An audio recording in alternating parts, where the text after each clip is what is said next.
You are a nerd. I am such a nerd. That's crazy. Oh my god. That's what you chose for Halloween? Of course. Universal child. That's worse than me. My chatters make fun of me because I have no hobbies and all I do is stream and this basically. This is all I do. Turns out I'm not alone here. That's good.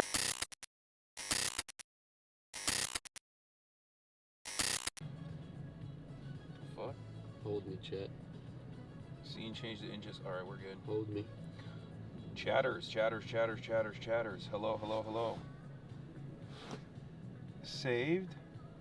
What were we watching? What did you have them looking at? Hi, chat. No, it's been a while since we've done one of these. Yeah. Also here, don't read it out loud, but I mean, it could be worth it. Oh, for sure. Yeah. For sure. All right. I mean, we only have like The a day TMZ back clip home. was insane. Am I accidentally on Flow Finder? Yeah. Oh, a black guy was defending their video? Nice. Yeah, fantastic. I mean,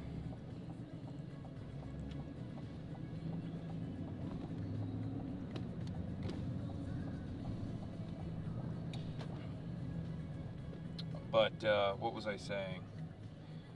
Dude, there have been so many different like podcast hits, media hits, stuff that I was like planning on doing out here that I just haven't had time to schedule.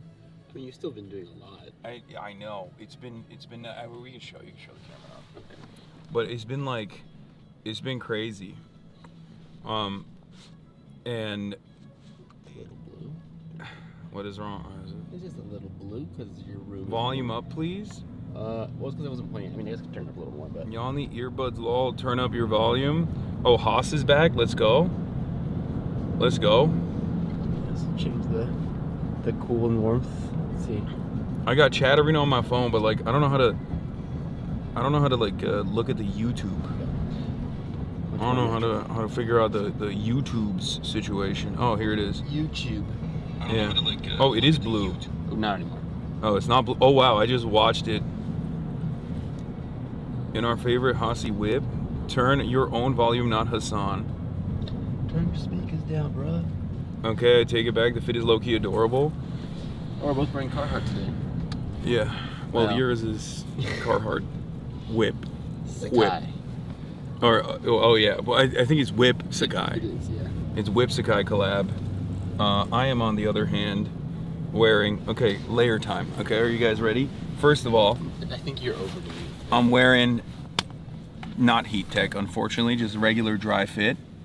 Okay, but it's one extra layer of insulation, so that's good. Insulated with the socks. I got the Rickies. Okay, all this Rick on me like I'm mortified. You already know what's up. Doc Martens collab. Used to be in a pickle, now we in Rick. Yeah.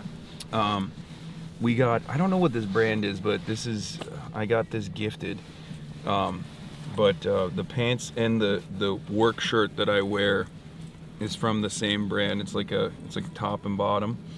But first layer, Heat Tech, Uniqlo Heat Tech, warmest one I got. It was literally like the last XL one that I had in the store. On top of that, I got the what's the turtleneck I'm wearing? That with the Russian. No. Oh, I don't know. It's an American brand, but it has like the Russian Cyrillic. Chat would know. Chat would know, yeah. Chat, what's the brand? This. I should probably. Yeah. Oh, Heron. Yeah, Heron Preston. No, it's not Gosha. Heron Preston. On top of that, I got the work shirt, and then on top of that, I got the Carhartt work shirt. So I'm double work shirted up. But this one has like a layer of padding in it too, so it's a little bit warmer. Got a beanie from a random restaurant last night because I was cold. You went to a random restaurant? I went. Yeah, I was hungry after the stream with Noah, and I was like, let's just peel in here to get some food before we go to this birthday party. Mm-hmm. Yeah, I went out last night. So did I. Yeah, you went to a gay bar. I did go to a gay bar. And then we got the Kneecap Molotov cocktail. That is fire. The Kneecap Molotov cocktail scarf. I like it. March is always out though, yeah. Yeah. And then this morning I asked March to work out with me and he said no. Because today's my rest day. I worked out the past 2 days. Cap. It's real. Cap. I don't believe you. Which gay bar? Bro, it's 27, it's not even cold. Chatter? Dude. I don't they know how understand to anything. explain to you. It's 35 mile per hour. First of all, it's not 27, it's 10 degrees, but it feels like minus 16, and there's an extreme cold warning that has been given out. The conditions are expected to last until 1 p.m. Sunday, February 8th. Additional alert is the wind advisory. Because of the windy conditions, even with wind gusts up to 38 miles per hour, they make the temperature feel like it's minus 16. So you're it's Minnesota weather. Yeah, this is... I brought the Minnesota weather with me. Yeah, it keeps following us. For the softies. Also, this is a text I just got. Yeah, that's great. Okay. Yeah, it's fantastic. Wasn't sure if you wanted to say it or not, but... Yeah, we got more guests coming on the broadcast. Yiana Moreno is also going to be on it. Nice. We're oh yeah, by the way, guys, we're on our way to link up with Claire Valdez. She is running for New York 7, another Democratic Socialist of America elected. We are going to get to learn about her, what her policies are.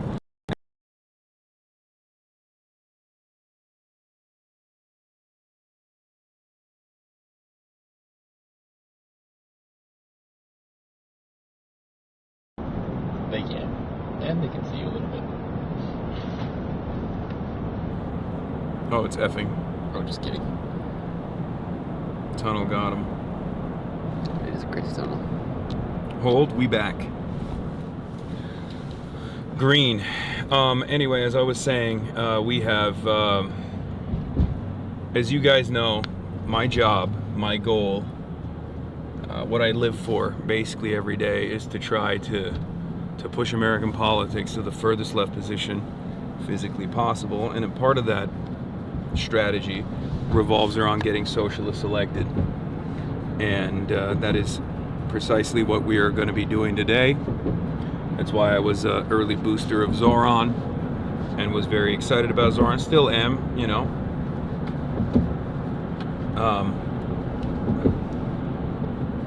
Yeah, I want people who are as Marxist as possible. Mm-hmm. You know, the most leftist. If you can radicalize Austin, you can radicalize anyone. That's true. Austin is a diehard liberal. As you can see, Mamdan forever tarnished. Woke Sharia is obviously imminent. A lot of people are refusing to cover this stuff accurately, but we're in the heartland of Mamdanistan right now. On our way over to go meet up with Claire Valdez and Yiana Moreno. Yiana Moreno, of course, took over Zoran's state assembly position.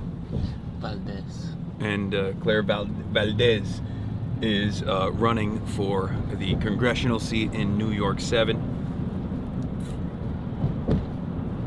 Why can't we hear the call to prayer, Toe? Wait, we can't see the Twin Towers? I mean, I think you know what happened there.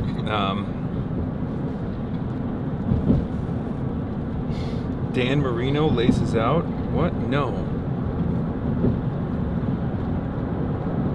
Did he discuss the brutal frame mocking of Kovic? Don't worry, I'm going to ask them about it. You're going to ask Claire Valdez about it? Yes, I'm going to ask Claire Valdez about the brutal frame mocking that Kovic received from the Arizona State University frat president. I don't know what this is. You didn't? Wait. We are right now in a car. I'm so sorry. We're in a car.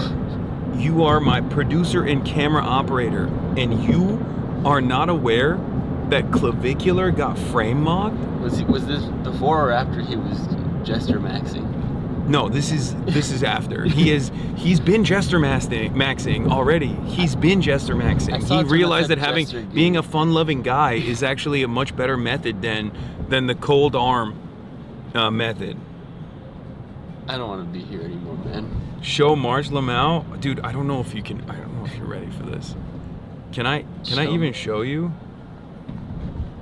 Show me. Are you ready for What it? is this? Wait, what the heck is this?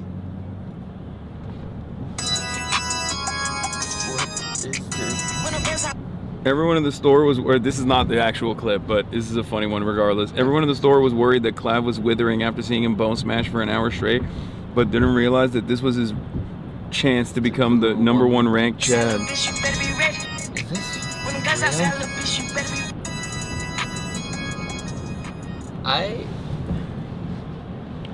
you know, why not? Look at the faces of all the low tier normies, by the way. Like, look at the faces of low tier normies when they see a true alpha Chad on his way to ascension, like becoming a true Adam, and they're literally shocked, like they can't comprehend it, because they will never ascend. Right.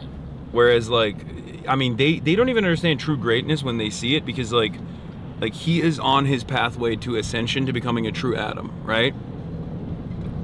Like, to be a part of that journey is already a profound privilege.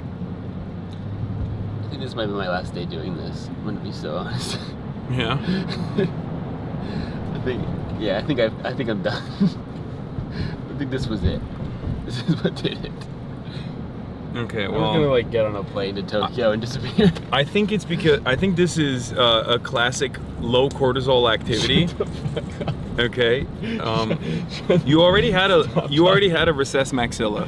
What the fuck? Yes, you already had a recessed maxilla, and the brutal mogging that you just watched, is indicative of the low cortisol levels that you. Or no, your cortisol levels are spiking. I forget which one is the bad one. Do I have a recessed maxilla? Really? Yes, your maxilla is so recessed. What's a recessed maxilla? I don't know, and I'm too afraid to ask. No, it's just like your face. Your mandibular is also not aligned. I didn't want to tell you this. And you have prey eyes. I have prey eyes? It's Yes, bad. you have prey eyes. It's bad. You need to have predator eyes. I just thought there was recessed maxilla. I do not have a recessed maxilla. You have a recessed maxilla. It's fine. Like, you'll survive, but you do have a recessed maxilla. It's okay. It's not okay. I'm lying. I'm trying to make you feel better. Is March low tier normie? Yeah. His mandibular is weak. It's too early for this one. Prognosis is good. Leave March alone. This is TikTok language. This is not even TikTok language. This is worse than that. This is like incel forum language that got mass produced and sent out to every single person via TikTok. Do you think? Never mind. What? Go ahead. No, say it. I was gonna say, do you think Claire Valdez is like watching the stream and she's just like, what have I done? What?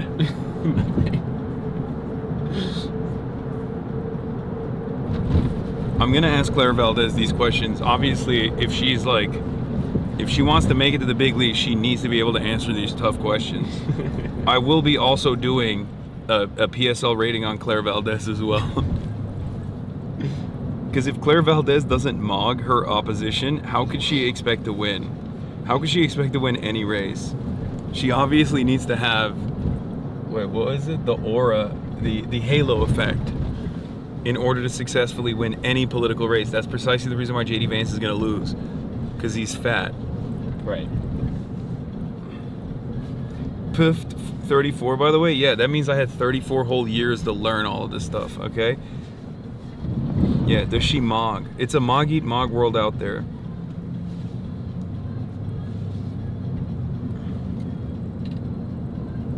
Did you see when Clavicular was mid-jester gooning when a group of foids came and spiked his cortisol levels, so he had to decide if it's better to ignore the foids while munting and mogging? Moids versus SMV Chad fishing in the club? Okay, that's even too insane for me. I don't like that we're just saying. Did you see that? I did. I actually did see that. And like, it was a femcel.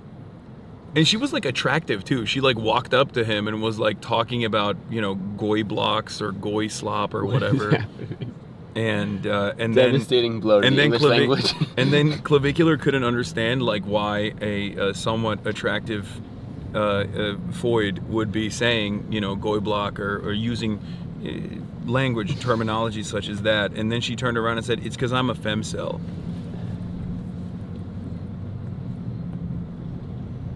the ETA, man? I don't know. Get me the fuck out of here. What are we talking about, Lamau? Okay, a lot of you need to understand something, okay? Lookism is a science. Like, phrenology is a science. Do with that information what you will, okay?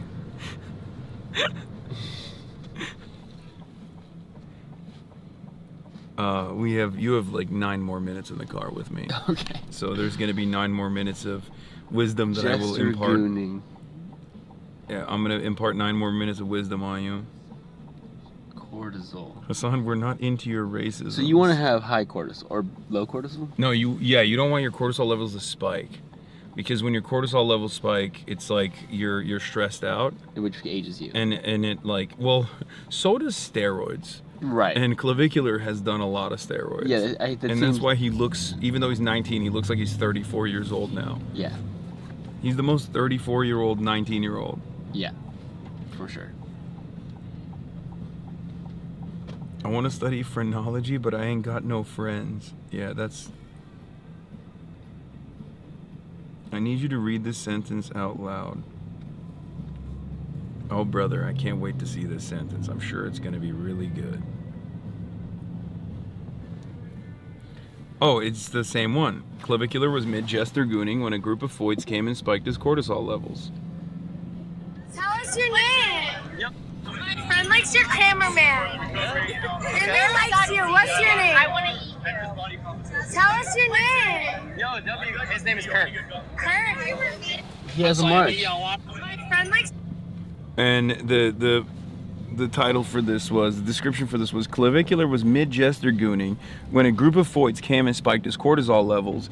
Is ignoring the foids while munting and mogging moids more useful than SMV chat fishing in the club? We're gonna have another tunnel moment, which is gonna save you guys for, albeit a brief moment. That seems like a good time to remind Chad that there is a third person in this car.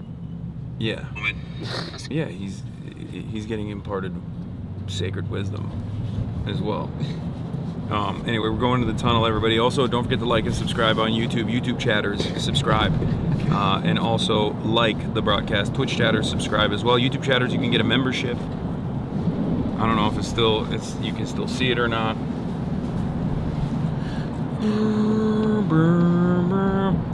Yay, tunnel.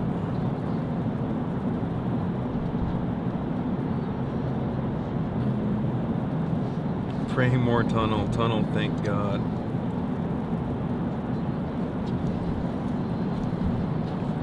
I have to pee.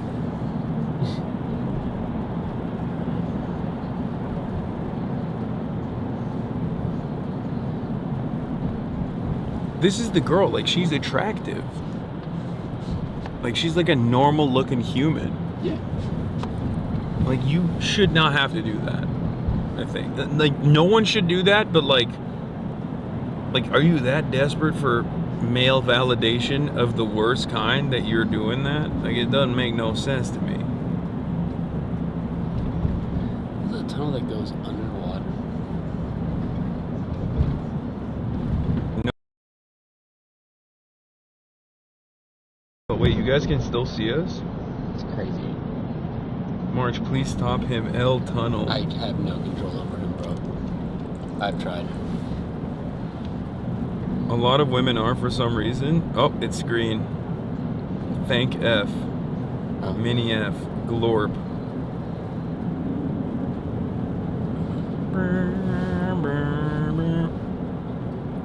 No, we're back. She's a femcel. It's a choice, period. What if you're an incel, but you're like kind of low-key chill about it? Where you're like, you know, you're involuntarily celibate, women don't want to have sex with you, but you're also like nice. Like, you're like, you don't make it your whole, you know, life's mission that you like hate women or whatever. You just like are unfuckable. Why does nobody talk about that? Why does nobody think about that? I'm here to ask the real questions. Another question to ask Claire Valdez will be that. You know they're watching the stream too beforehand. Yeah, I know. They're gonna pull the plug on this. Yeah, they're gonna get the text right now and be like, oh, oops. Actually... She has a very important... Yeah, she's busy bone smashing.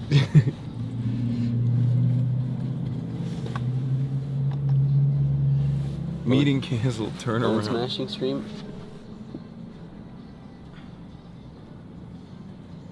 Speaking of parrots, when I have a little bit of emotion at the surface and I have no move around my life without being a bitch, sometimes I make myself puke emotionally. In other words, I force myself to cry. I watch Peach Jars and Fan interact with animals at Alveus, and I'm good to go. Okay. Thank you, chatter. I guess I'm not the only one imparting wisdom here.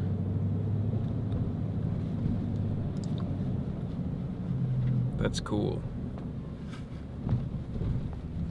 I'm hungry. When are you not, brother? Yeah, I don't know, but I'm hungry. I'm gonna get food where we're going. Inshallah, there's food.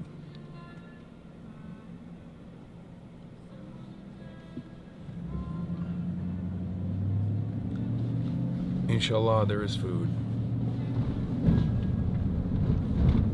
Hot smoke a blunt. Damn, you called March hungry? No, he is. He's a hungry boy. He's a growing boy.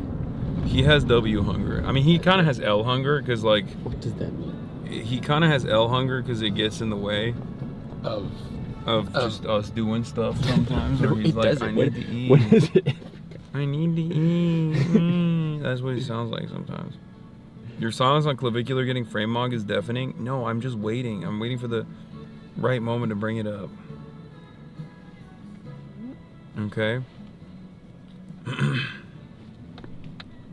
Let March eat? No, I crack the whip. I don't let him eat. Last spam. Clavicular getting more than mogged. I'm trying to be a Terra Chad. Terra Chad? Yeah. What the fuck is that? Doesn't know about Terra Chad. You just made that up. I'm so jealous of the leftist dude who got to beat the shit out of Clavicular in a grappling match. I got dibs on next. I'll show Clavicular a few moves afterwards in the spirit of sportsmanship. What's my... Oof. I told you some people are gonna be on your ass, man.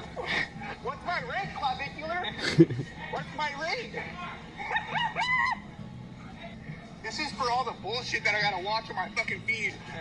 All the fucking time. Yeah. Alright. I felt that so hard. I felt that so incredible. That's crazy. What an incredible moment, though. That must feel better than nothing. Like, honestly, 100%. That's just like, oh, you could ride that high for weeks, because that's like legal too. It's not even like, that's the one time where you get to do that. It's embarrassing for him. It's on his stream. It's going to be all over the internet. But also, you're not at fault at all. Right. Like, he demanded it. Invited it even. Probably the most loved Clav felt. That's how Chads make babies. Mm.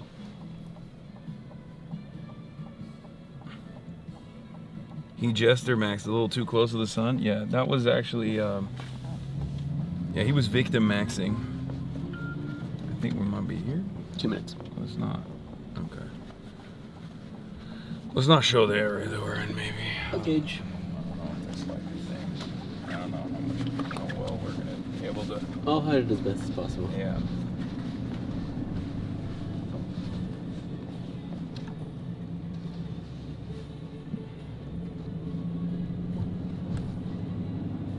Are you gonna be gesture maxing in front of friends? Yes, I'm gonna be gesture maxing. Because you have to. Right. You have to gesture max. That's true. How about empathy maxing? Nah. How about that's genuine maxing? That's a low tier normie behavior. How about consideration maxing? No, that's low tier normie behavior. Okay. Yeah, this is good. All right, perfect. Thank you so much, sir. You're welcome. Have a good day. Bro doesn't want to empathy max. Okay, fine.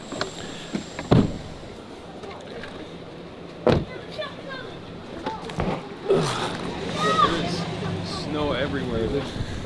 Zora, every time I step on, every time I step on the snow, I'm like, ah, Zora. Good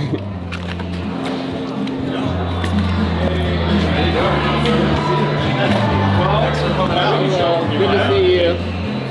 Sorry it's so fucking cold in New York. Yeah, it's like physically painful to be outside. We brought it with us from Minneapolis. Is it this bad or is it worse even? Oh, it was worse. Yeah, It was worse. But this is the closest I felt to Minneapolis, like when it's windy. Yeah, it's actually fucking painful. Yeah, Claire's back here. She's coming out of the restaurant. I heard yeah, she's gonna pop in at like 4:30. Let me follow him.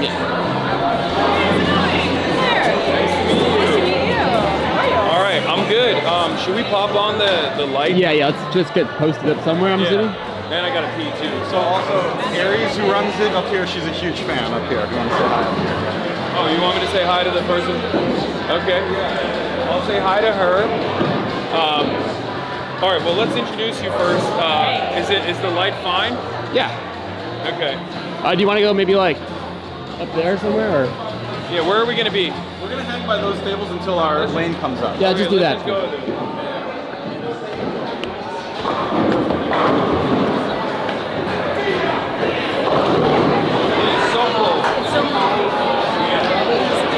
Where are we at? Just come over. This way? The whole squad here. Say hello. Hi. What's going on? Hasan. Hasan. Austin. Hi, this is March, my cam op and producer. Nice to meet you guys. And you guys are live already, so. Okay, this is where we're gonna be hanging out. Are we gonna be here, or? Yeah, I was thinking there or whatever's easiest for you guys. You put on the light. I'm gonna go pee real quick. Yes. Sorry. You guys want anything? Drink? I'm gonna set up first, and then I'll probably grab something. Yeah, he wants food. He's hungry. He's a hungry boy. He eats all the time. Good nachos is the word. Hell yeah. Okay, Chad, I'm gonna set you up. I'm gonna move this. Feel bad leaving you with the camera. It's okay.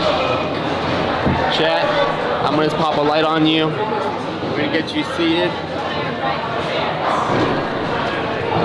This is still live and hot, by the way. You can speak to Chad if you'd like. You wanna talk to them? Hi, Chad. Take a seat, please, I insist. That way I can also light you accordingly, too. The vamp for the chat. Yeah. Here, you know what? You have to them? I'll show you exactly what they're saying. They're probably saying hi to you right now. Oh, that's so nice. Hi, Chad. My Respond to God. them. Don't read everything you... Don't read everything. Don't read everything they say. Hi, Chat. Welcome to New York City, Long Island City. We're gonna bowl. We're not. Or not, we'll see. We'll see. We'll see. We'll find Playing it it by out. ear. Yeah.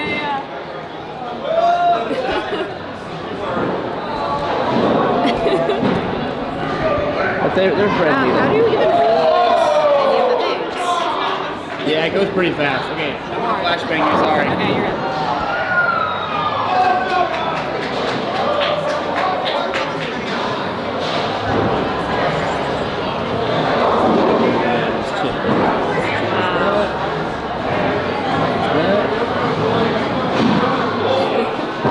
We run a live operation here. So It's incredible. they see how everything's done, even the in-between setup and stuff. Yeah. This is some iShowSpeed type shit. Yeah. They do that. Right. Us and iShowSpeed. That is, Yeah. That is That's all we. That's all I have.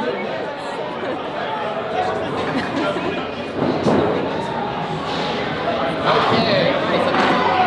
Have Hasan sit across from you, likely. Seems like the best way to do this, probably.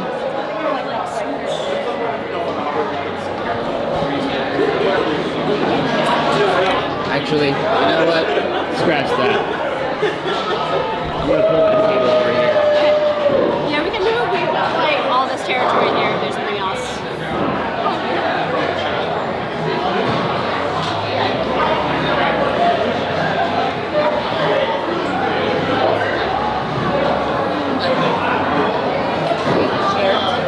We have 32.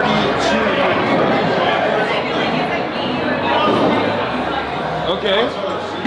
You're gonna put it there? Pop it up on the Okay. or there. All right. Yeah, let's do it like this. This is good. Have they been asking you questions? I can't even tell. Okay. All right. Well. Hold on. 2 seconds. All right. 2 seconds. Okay, I mean you can start yapping. Go for it. All right. So we're here with Claire Valdez, running for New York 7. As you guys know, I'm trying to get Socialist elected, and Claire happens to be one. We're very honored and very excited to have you on the stream. You are, you've been side by side with Zohran Mamdani from the beginning of the Underdog campaign. That's right. You've been there from the jump, and now you're running for Congress. Welcome to the broadcast. Thank you very much. I'm sure people are going to have a lot of thoughts, but let's get started on your background. Yeah, totally. So I'm currently a New York State Assembly member, like Zohran was, and here's one of the people who actually really convinced me to run in the first place when I was running for Assembly. We had a really great conversation about what our offices can do to build socialism beyond the legislature, and it was really inspiring. But before that, I was a union member. I was at UAW Local 2110, and I worked at Columbia University as an administrative assistant there. And I organized alongside of 500 of my coworkers who are also administrative assistants, clerical workers, call center workers, the most underpaid, hardest working people on campus. And we organized and bargained against Columbia University, a $14 billion endowment institution that is mostly a real estate portfolio at this point, but also happens to grant degrees. So I got my start in union politics, and that was my introduction to this crazy world of organizing. Okay. I'm also a DSA member for the past 7 years, since 2019. 1 second, sorry. Is the audio too low? Here, I'm gonna point it. What's on? What is there? Why is the audio low on our? Is it on the microphone? No, it's on the camera, but that should be a lot better. It's also just kind of loud in here. Wait, is the shotgun not working?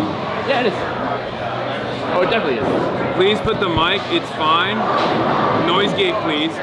You can't noise gate in a bowling alley, chatters. Sorry. This is what happens when you have, 20, 30,000 spoiled babies in the chat, and they're literally like, oh, I have sensory issues, like I can't hear you. It's a bowling alley chat, I'm sorry. Yeah, I don't know. A lot of noise. We'll speak up. We're all speak up. I'm in a crowded bowling alley. Yes, there's gonna be a lot of background noise, but can you guys actually hear us or not? Yeah, you gotta yell a little bit. Yell. It's not audiophile, bro. Audio's not good. Maybe, is it like the directional side of the shotgun? Yeah, it's right here. No, I know, but did you I might have accidentally pressed the button that is taking is focusing on the background. I'm sorry, we have to do live production tweaking like this. You're all good. Here's what I'll do. I can't tell if chatters are fake saying it's fine, we can hear, or... I'm getting some signs from my colleagues that I need to speak up. So Yeah. chat, I'll yell. Because this was an issue with the protest too. I think there's something wrong with the shotgun. Maybe it's broken. Because in the Ice Out nationwide protests that were happening in Los Angeles, and it was for the first time ever, the audio was not clear at all. And normally we go to the protests and it's fine, but it's a little annoying. I mean, you want to just listen to it yourself? Yeah, let me hear it myself. All right, la la la la la. I'm speaking.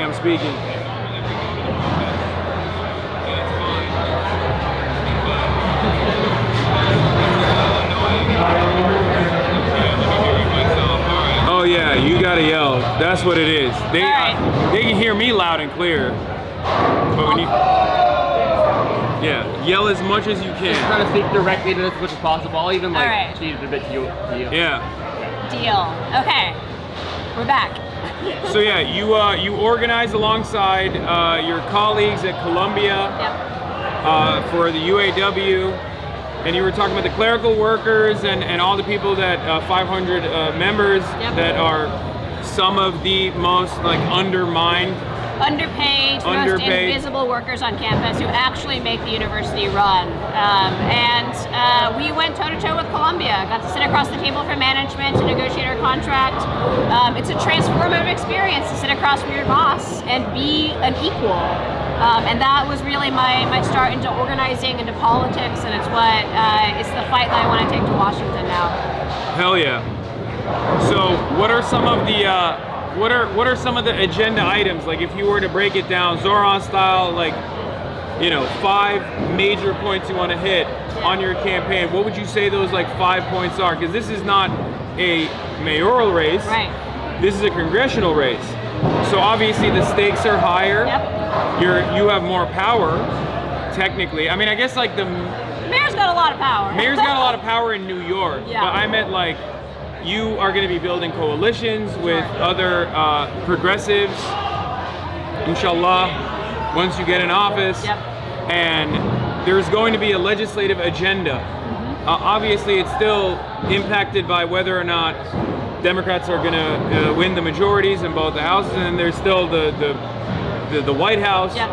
But let's say you are now a part of Congress, and you've been able to secure coalitions within the Congressional Progressive Caucus.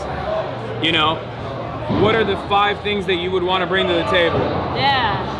So the campaign's really about housing for all, healthcare for all, unions for all, ending the genocide in Gaza, and abolishing ICE. So the big picture platform is around those 5 things.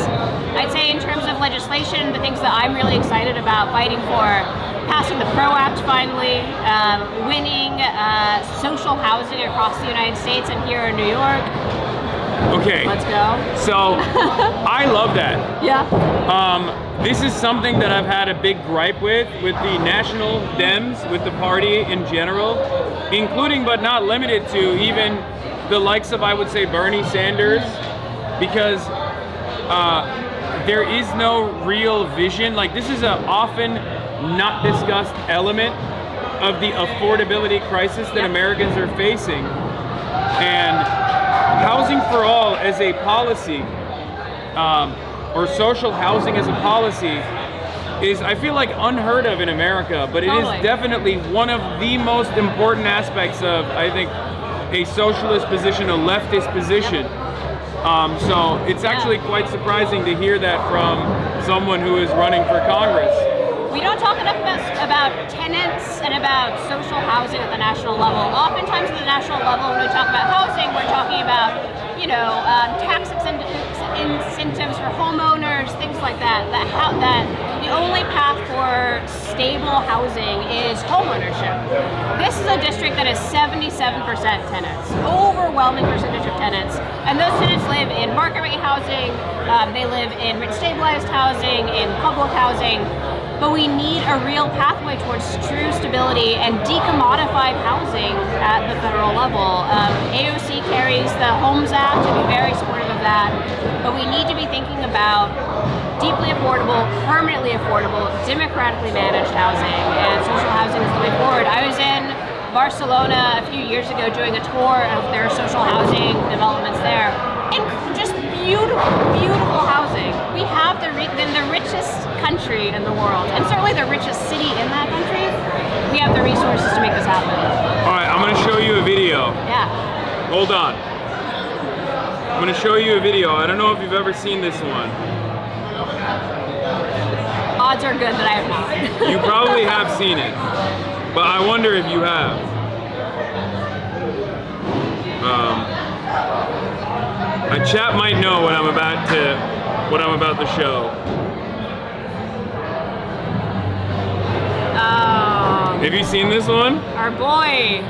American housing is in crisis. Right now, up to 12 million Americans are behind an average of $5,800 on rent and risk eviction. With eviction moratoriums seem to expire. A young Zoran Mamdani. Pre-suit Mamdani. Yeah, pre-suit Mamdani, talking about how socialists solved the housing crisis on the Gravel Institute way back in the day. This was my first this was my first encounter. This is the first time encounter. The first time I saw Zoran Mamdani, and I mean, I'm gonna be honest, he didn't leave a lasting impression on me at all, because only years later, after I had met him, people were like, "Oh, remember when you reacted to his video on the Gravel Institute?" But yeah, 2021. Incredible. It's amazing. And I should shout out to my colleague Emily Gallagher, Assemblymember Gallagher, who carries the state version of the Social Housing Development Authority here in New York State. So lots of socialists are already working on this at the state, federal level. But it's a vision for truly equitable and socialist housing, frankly. And it's possible in other developed countries and other countries around the world. We can do it here in the United States. Yeah, so the big focus on that piece from the Gravel Institute is obviously Red Vienna, which is a very famous, often talked about version of social housing and how it works. 65% of all of the readily available housing inventory in Austria, in Vienna, is social housing, government-owned housing. And these are beautiful apartment complexes that have a shit ton of amenities. Pools. Yeah, pools, Beautiful, yeah. balconies, green spaces, third spaces where people can congregate. Yep. And I think one aspect that's often misunderstood about social housing is they think, oh, this is brutalist architecture, this is ugly, whatever, all this stuff. First of all, even if that was the case, I'd still prefer that to rampant homelessness, you know, people in the wealthiest country on the planet being forced to sleep outside. Yeah.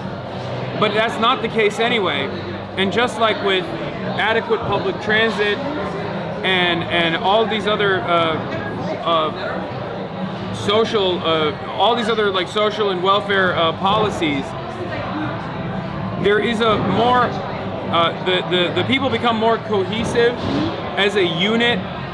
There's a communal aspect to it. Yep. When you live in social housing Yep. such as this, where it's like mixed income for the most part as Yep. well, like true mixed income housing. And people learn to love their neighbors. People become more neighborly. Absolutely. You know, this is how you create, as conservatives love to talk about, a high trust society. Sure. Yeah. Well, and when we really invest in these things and make them truly beautiful, the housing I saw in Barcelona was gorgeous, gorgeously designed, and it was social housing. It was also co-ops. There were a lot of different paths for kind of like truly equitable, democratically managed, and affordable homes that can look a lot of different ways as your family changes over time, as you go from being a single person to married to having children and then being an empty nester. There are many paths forward for what that housing can look like and feel like, but when we really invest in it and make it beautiful, I don't know, that builds a constituency for this kind of program too.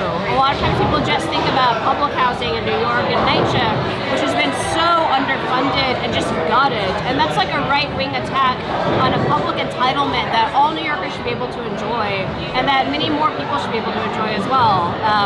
And so people conflate this idea with like, oh, government housing is like, you know, falling apart.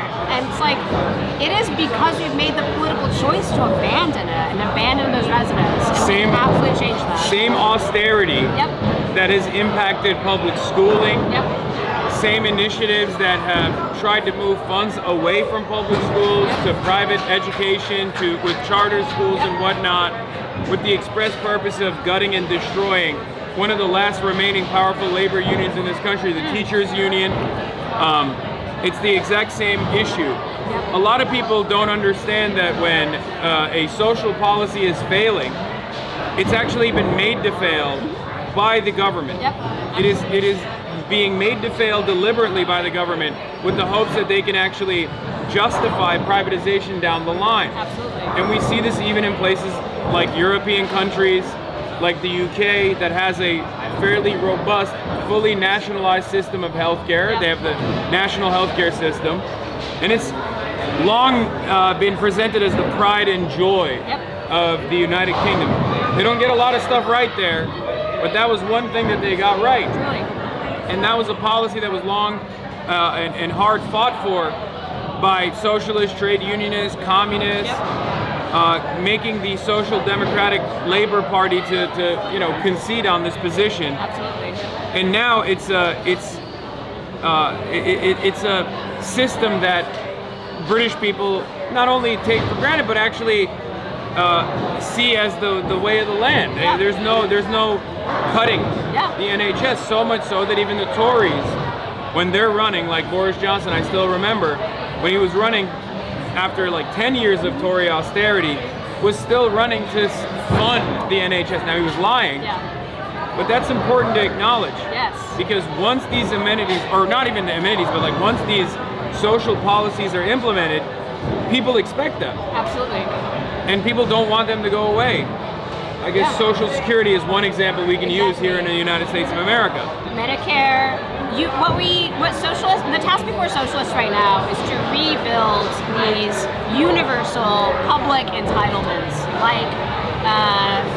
like Social Security, like Medicare. We need Medicare for all, absolutely. Because when you have universal programs, you build universal constituencies for those things. It's not just a service for poor people or the others, for all of us. And so NHS is incredibly popular because it services every single person in the UK. If we had a robust Medicare for all system in the United States, that services everyone. Yeah. No one goes without. And so of course there'll be mass investment and mass enthusiasm for such a program. When it's just for a few people, when it's means tested to shit, like no one has faith that it's going to spill over people. Universality is the only path forward because any sort of like benefits cliff creates resentment. Yes. It also unironically does lock people into refusing to take like there's a benefits cliff for Medicaid. Yep. And I know that I have a lot of members in my community that are making this really unfair choice to not take on a different job that would pay them a little bit more, because all of the benefits that they get from Medicaid, once they lose that eligibility, the additional salary raise that will not make up for that benefits cliff. Right. So it traps people into a version of poverty. Yep. Universality addresses this problem. Yep, absolutely. And I think that's precisely the reason why capital owners do not want it to happen. Yeah, exactly. No, 100%. No, again, and when you build universality into these programs, that's an entire constituency of people who cannot be ignored, of people who are, God forbid, triple prime Democratic voters who will raise hell if their benefits are being cut. And so that's exactly why we need things like universal child care, and we're fighting right now at the state level to make sure that we're taxing the wealthiest New Yorkers, the most profitable corporations, so that the universal child care program that our wonderful mayor has just rolled out is truly universal and durable for the long term. Because otherwise it's just going to be a temporary win and not the kind of program that will actually help New Yorkers. Absolutely. So let's talk about New York politics in particular. You're a state assembly member. You brought up an initiative about social housing in New York. You also brought up that like a version of social housing already exists, or public housing exists in New York, even though it's underfunded. So do you want to talk a little bit more about that? I'm going to be meeting with the DSA slate tomorrow as well. Amazing. Yeah, totally. Well, I mean, on DSA slate, hi slate mates, really great to have you all on the slate together. Really incredible organizers kind of all over the city who are running for, the same things that we always fight for: taxing the rich, making sure that our transit is fully funded, making sure that our housing is beautiful and equitable and truly affordable, making sure that the child care program, again, is truly universal, durable for the long term, is not going to sundown in 2 years, and fighting to protect our neighbors from ICE. There are a few pieces of legislation on the table that would protect immigrant communities here in New York. One of them is New York for All, which would end the complicity or the collaboration between local law enforcement and federal ICE immigration enforcement, which needs to pass this session. It's a big push from a lot of immigrant and coalition work, and really essential. The governor is moving on immigration, but she's not going nearly far enough. So there's that. There's access to representation to make sure that if you do end up in immigration proceedings, that you have a lawyer present, you have representation. The MELT Act to make sure that ICE agents can't cover their faces. To make sure we melt them. Melt ICE, baby. A lot of proposals on the table, but the ICE is something that, it's terrifying, and the chilling effect in New York is really, really bad. I talked to school principals who tell me that their kids are disappearing because they're having to work and drive Ubers and Lyfts because their parents are afraid to go out and actually do work. Yeah. It's a really untenable situation, and we need our state representatives to step up right now. Sorry, I'm just grabbing Zin. You go on. And Hochul wants to tax Zin too. I don't know if you. Whoa. Yeah. Hey, sorry. chill. Sorry, chill. I was a big Hochul fan until this very moment. Kathy Hochul, my goat. The only revenue on the table, unfortunately, is coming out of your good old Zen users. I mean, I don't care. Yeah. I'm rich. Tax it. Also, yeah, no, I'm in favor of taxing vices. Yes. I think that's a good thing. I mean, it's a very unpopular thing to do. It's unpopular, but I'm in favor of it. That's right. Okay, so yeah. Also, I'm not from New York, so. New Jersey. Well, I live in LA. So for me, I don't know. I don't think gruesome Governor Gavin Newsom is doing that anytime soon. No, he better not. Watch out. So, all right, let's talk about Hochul a little bit. So, do you feel like she is cooperative so far? I mean, she's universal child care is pretty good. It's good. Like I said, we only have funding for 2 years of full universal child care, and so we have to tax the rich, baby. And really, you know, our power is going to come from the movement that helped elect Zoran. The power is going to come from the movement that hopefully is going to elect, you know, a bunch of new assembly members, Democratic Socialist assembly members, to the New York State Legislature. And the power is going to come from the, like, you know, thousands and thousands of people who are shouting and chanting "Tax the Rich" at Kathy Hochul at Forest Hill Stadium a few months ago. So that movement is really the thing that has to be sustained and maintained, and people have to stay ready to talk to their neighbors, to knock doors, to talk to their representatives who aren't budging. Damn, we got paid protesters. Sorry. We got paid supporters. That's the movement that's going to sustain the call to tax the rich, and it's actually going to make it happen. So that's the organizing that DSA and a bunch of other organizations are doing in the next few months, but it's going to take all of us doing it. There's a mass mobilization to go to Albany on February 25th. If you're in New York and you want to come up, please hit us up. We need 10,000 New Yorkers to come to Albany and make this demand really clear. So what's the dynamic of the state assembly look like right now, as far as like state assembly members that are, let's say, you know, team Zoran, team DSA, team like this entire DSA slate versus antagonistic towards that, towards these policies? I mean, what's the breakdown like? What's the percentage breakdown, give or take? Hard to nail that number down. I'm not good at the math piece on this, but what I will say is that the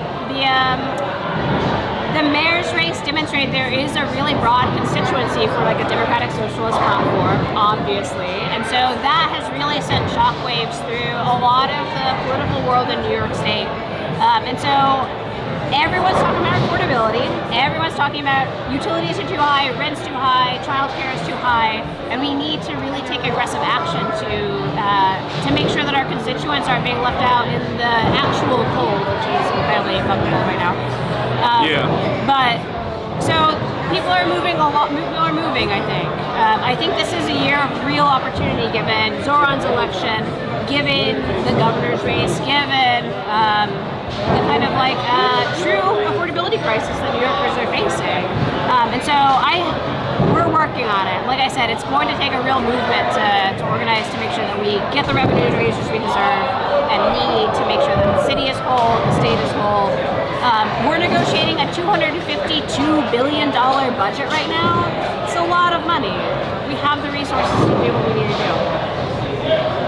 So how do we ensure that the spoilers on this agenda that are backed by corporate interests, that will specifically play the role of undermining the legislative agenda at the state level, that will of course impact New York City, how do we apply pressure towards them? We need their constituents to speak, you know. Here's what people respond to, here's what politicians respond to. Constituent power, voter power, and of course they respond to their donors, but there are a hell of a lot more of us than there are of the donor class. And so we need, again, the mass mobilization of people either coming to Albany, talking to their neighbors, making time to meet with their representatives, and making the case known that we have the room to tax the wealthiest New Yorkers, the most profitable corporations, and and it is required of a mass movement to take on these corporate interests. Otherwise, we're gonna be screwed. And I think what I believe as a union organizer is that your average Joe has immense potential and immense political power, and what we need is to organize together to fight for the things we need. Yeah. I mean, I ask this question all the time, given your experience so far in the state assembly. Some of your colleagues, and I don't take any offense to this, I asked this to Rashida Tlaib, I asked this to every politician I talk to, and every elected I talk to. Would you say they're cynical or stupid? Like, the issue is, like, the most common, the reason why I ask this question is, like, it's commonly around Israel, right? Like, there's obviously a groundswell of support for Palestinians, unlike ever in American history. It's an 80-20 issue favoring the side of the Palestinians, especially in the Democratic Party. This is a very blue city. This is a very blue state. And yet there are Democrats who don't abide by the interests of the base of support here. Is their inability to address this coming from a place of cynical posturing because they care more about AIPAC, or they care more about Zionist donors that they have to their campaigns who care about Israel quite a bit? Or is it actually stupidity and they're still 2 years into this genocide very out of touch? I think it's cynicism, to be honest. I think people are looking at a donor landscape rather than a mass movement landscape. They're kind of unwilling to see that the status quo is changing. It's changing from underneath their feet. And they're having a hard time catching up with that because the political status quo has had a lot of people came to office. You know, a lot of people went to the traditional track of doing politics as usual and have arrived at seats of power. And now we're trying to grapple with the fact that that's not how it's going to operate anymore.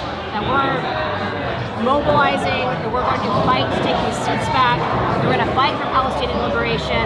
That especially in New York and within the Democratic Party, that there's a mass recognition that you cannot claim to be progressive. You cannot claim to speak for human rights if you are not also calling for the end of the genocide and the liberation of Palestine. So they're gonna fall behind at their own peril. But. And it's not even. This is no longer a question of being like brave politically, even though, you know, even in the last 2 years there have been tremendous institutional stigma still applied to those who dare to protest against these atrocities. At this point, it's undeniable that this played a role in Kamala Harris losing the election. This is an issue that the Democrats are completely on the opposing side of, and it's up to the electeds to realize which side they're on. Are they going to side with humanity? Are they going to side with barbarity? Or are they going to side with humanity and their base of support on it? Yes, absolutely. So it's not just the elections, I think, that are a vehicle of pressure, because it's very clear that Democrats are willing to burn an election and allow an incompetent, tyrannical fascist like Donald Trump to come back into power. Sorry. We got a lot of fans. And they're all bowlers. Who knew? Wow. Yeah. An athletic base. Yeah. Now I know why you wanted to do it here. Are you a demon on the bowling? Hardly, but we'll see. Bowling is one of those things where every time I do it, I'm like, what if I'm actually really good at this? Oh, so you don't even know? No, I do know. I'm not good at it. I'm really bad at bowling, which is why I was like, let's not do this. Let's not do this at a bowling alley. Don't bowl. I suck at bowling. Most do. Even when I have the bumpers on, I still hit like maybe one at most. What I've been told is that the lanes here can be a little dippy too, so you can always take that as the reason why. I like that we have an excuse ahead of time. It's really helpful to have. Yeah, go ahead and just check it out. Did you have the nachos? Is it good? Damn. The person that runs this place is a fan, bro. Yeah, good. They can't hear you anyway, apparently. They can't hear anything, apparently. They're fucking freaking out still. I'm sorry. No, it's not your fault. Brave gutter guards? Yeah. I need the gutter guards and I still can't do it. So, you're originally from Texas? True. How did your background and your upbringing in Texas, like how did you find socialism? Let's talk about that. It's one of my favorite things to hear from other people. I think I found socialism through working. So I've had a lot of like bad jobs, like many of us. I bagged groceries, I worked at Taco Bell, Pizza Hut, combination. I worked at Trader Joe's for many years. I came to New York for work, to work at a gallery here in Long Island City actually. And I think before I identified as anything else in my life, I identified as a worker, as somebody who had to come in, clock in, stand on your feet all day, get burns at Taco Bell, freeze in Trader Joe's coolers. And my socialism really came out of the idea that bosses suck, workers deserve everything, and when we organize together, we can win the living conditions, the working conditions and living conditions, the living wages we deserve. And I joined DSA in 2019, kind of after seeing AOC get elected, after seeing Senator Julia Salazar be elected here in New York, and just seeing not so much that they got elected, but that everyday normal-ass people were the ones who got elected. Like regular people came together and beat this consulting class, the Democratic establishment, and that was really inspiring. So I joined DSA, I got involved with the Bernie Sanders campaign in 2020, I went and knocked a bunch of doors, pandemic hit, the rest is history. But what has kept me in DSA is this, it's deeply democratic. We recognize a lot of expertise and power and thoughtfulness in each other, and we make these endorsements based on our shared analysis and strategy. And like, the Democratic Party doesn't give a shit if you have thoughts about like who they should endorse or who should run. But in DSA, we really think hard about which districts, why now, who's that candidate, and make these kind of calls together. And it's really, I don't know, I love it. It's nerdy, it's tedious, but I like it a lot. It's the most democratic process that I have ever experienced. Something that Bernie Sanders said when endorsing Ana Lulia Mejia in the now upset victory, the underdog victory that she's about to receive in New Jersey 11. Something that he said on the campaign trail for her, I thought was really enlightening about the strategy that we have here, which is that I think he said, our fight is not just with the Republicans. You know, same old business as usual politics in the Democratic side is also something that needs to change. Our fight is with the establishment Democrats as well. Do you see yourself as representative of a different politics? Yeah, absolutely. For that reason? 100%. That you will take the fight to establishment Democrats as well? Yeah, absolutely. And the reason that our fight is with Republicans and establishment Democrats alike is because they share the same donors. They're still funded by AIPAC, they're still funded by real estate, they're still funded by corporate interests who have a stake in gutting our labor protections, in keeping us in as precarious a situation as possible so they can make a maximum profit. And that is the fight. That's the real fight. And if we have to go through establishment Democrats to win that fight too, we will. What are some of the biggest hurdles you feel like you must climb as a socialist elected?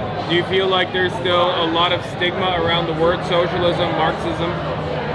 In some ways, yeah. I will say New York 7 is one of the probably the most progressive left district in the entire country. It is the heart of the Commie Corridor here in New York City, and it's represented at the state level in almost every corner by a Democratic Socialist. So if there's any district in the country that is primed for a Democratic Socialist Congress member, it is New York 7. But there's, you still meet some suspicion with the words. There's still stigma.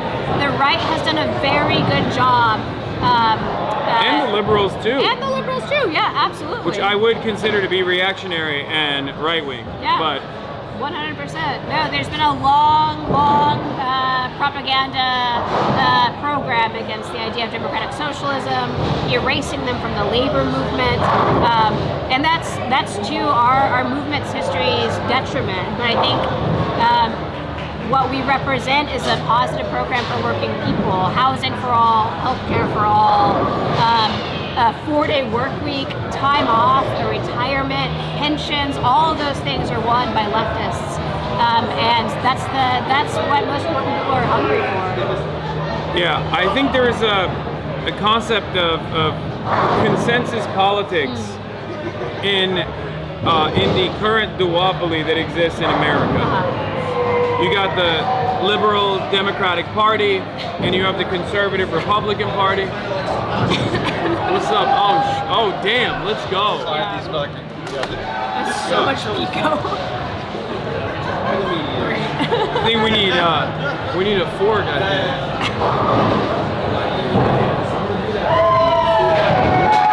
God damn. You need water or something? No, I'm good. Wait, I'll order a Diet Bev. Nice. I need a Diet Bev for sure. You Diet Coke Zero? Well, it's BDS, but which I do try to keep Yeah. to the best of my ability, you know. For sure. There you go. Can you give me a Diet soda? Thank you. That's a lot of salsa. There's a lot of pico in one place. Let's see. So look, I'm a LA guy now. I'm basically a LA native at this point. I've been living there for like 13 years. So let's see if this holds up to the same standards. It will not. Stop you right there. It's not going to. No, that's bomb. Okay, great. I love the with nachos. I love the shitty melted cheese. I prefer it. I do too. I'm tracking the best nachos in New York 7. Stiff competition. There's some good shit out there. But the bad melted cheese is like the What's best. your background, by the way? Like, what's your ethnicity? Native American, Mexican American. Yeah. Family's been in Texas and the Southwest United States before it was the Southwest United States. Hell yeah. Yeah. Do they say the border crossed us? You hear that? Yeah. Sometimes I feel like that's what people in Texas say. Sure. And it did. So, what do you think about the GOP efforts that have been quite successful in the state of Texas as far as getting the Hispanic population on board with the GOP agenda? Why do you think that happened? I mean, this is like boss shit 101, you know, like turn working people against each other. And I think it's a real detriment to the working class that class politics have been like totally evacuated from so many of our conversations about how we operate in the world. You know, like if you are a worker, if you're struggling to pay rent, you are my brother, you're my sister, you're my sibling. And we have a lot more in common than we do with some millionaire donor or, you know, billionaire who's trying to tell us that, you know, some poor brown person is trying to take your job or trying to take your apartment or trying to take your housing. And it's just, they've been very successful at turning us against each other. And the Democratic Party has not done nearly enough to try and reframe who our enemies are. And again, it's because they're Democratic donors too. But it's terrible. It's really sad to see. I think what I found really inspiring about Zoran's campaign is that he flipped Republican voters and people who sat out the 24 election entirely. He flipped them back to voting for, you know, a democratic socialist because we were running an economic populist platform that resonated with people.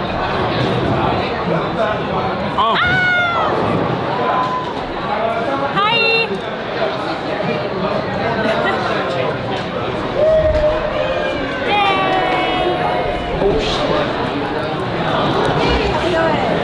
Sorry, chat. One sec.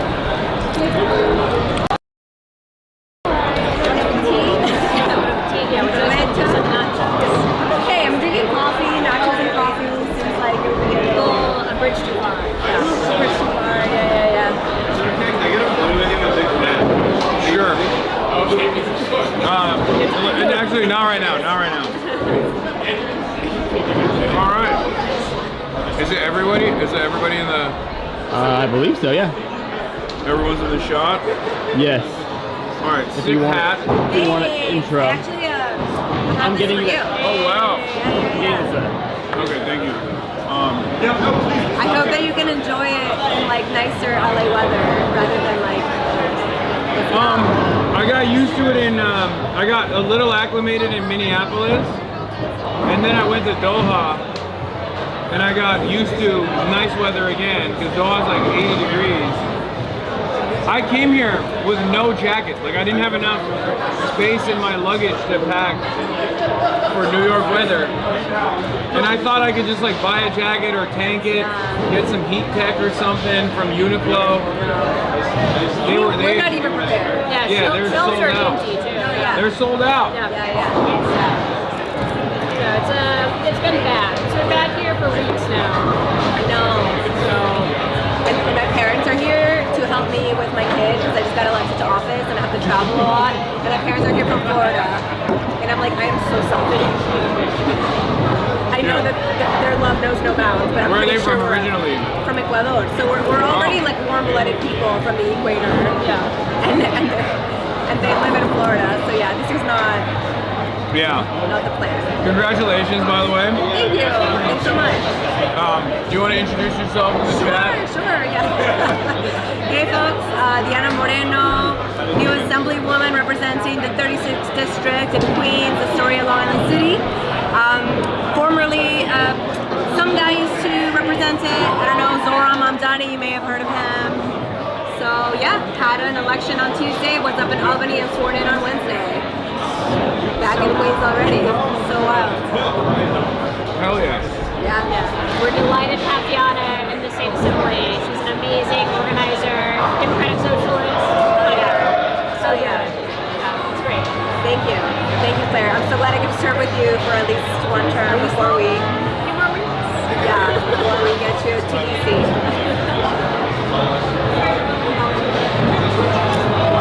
As a state assembly member.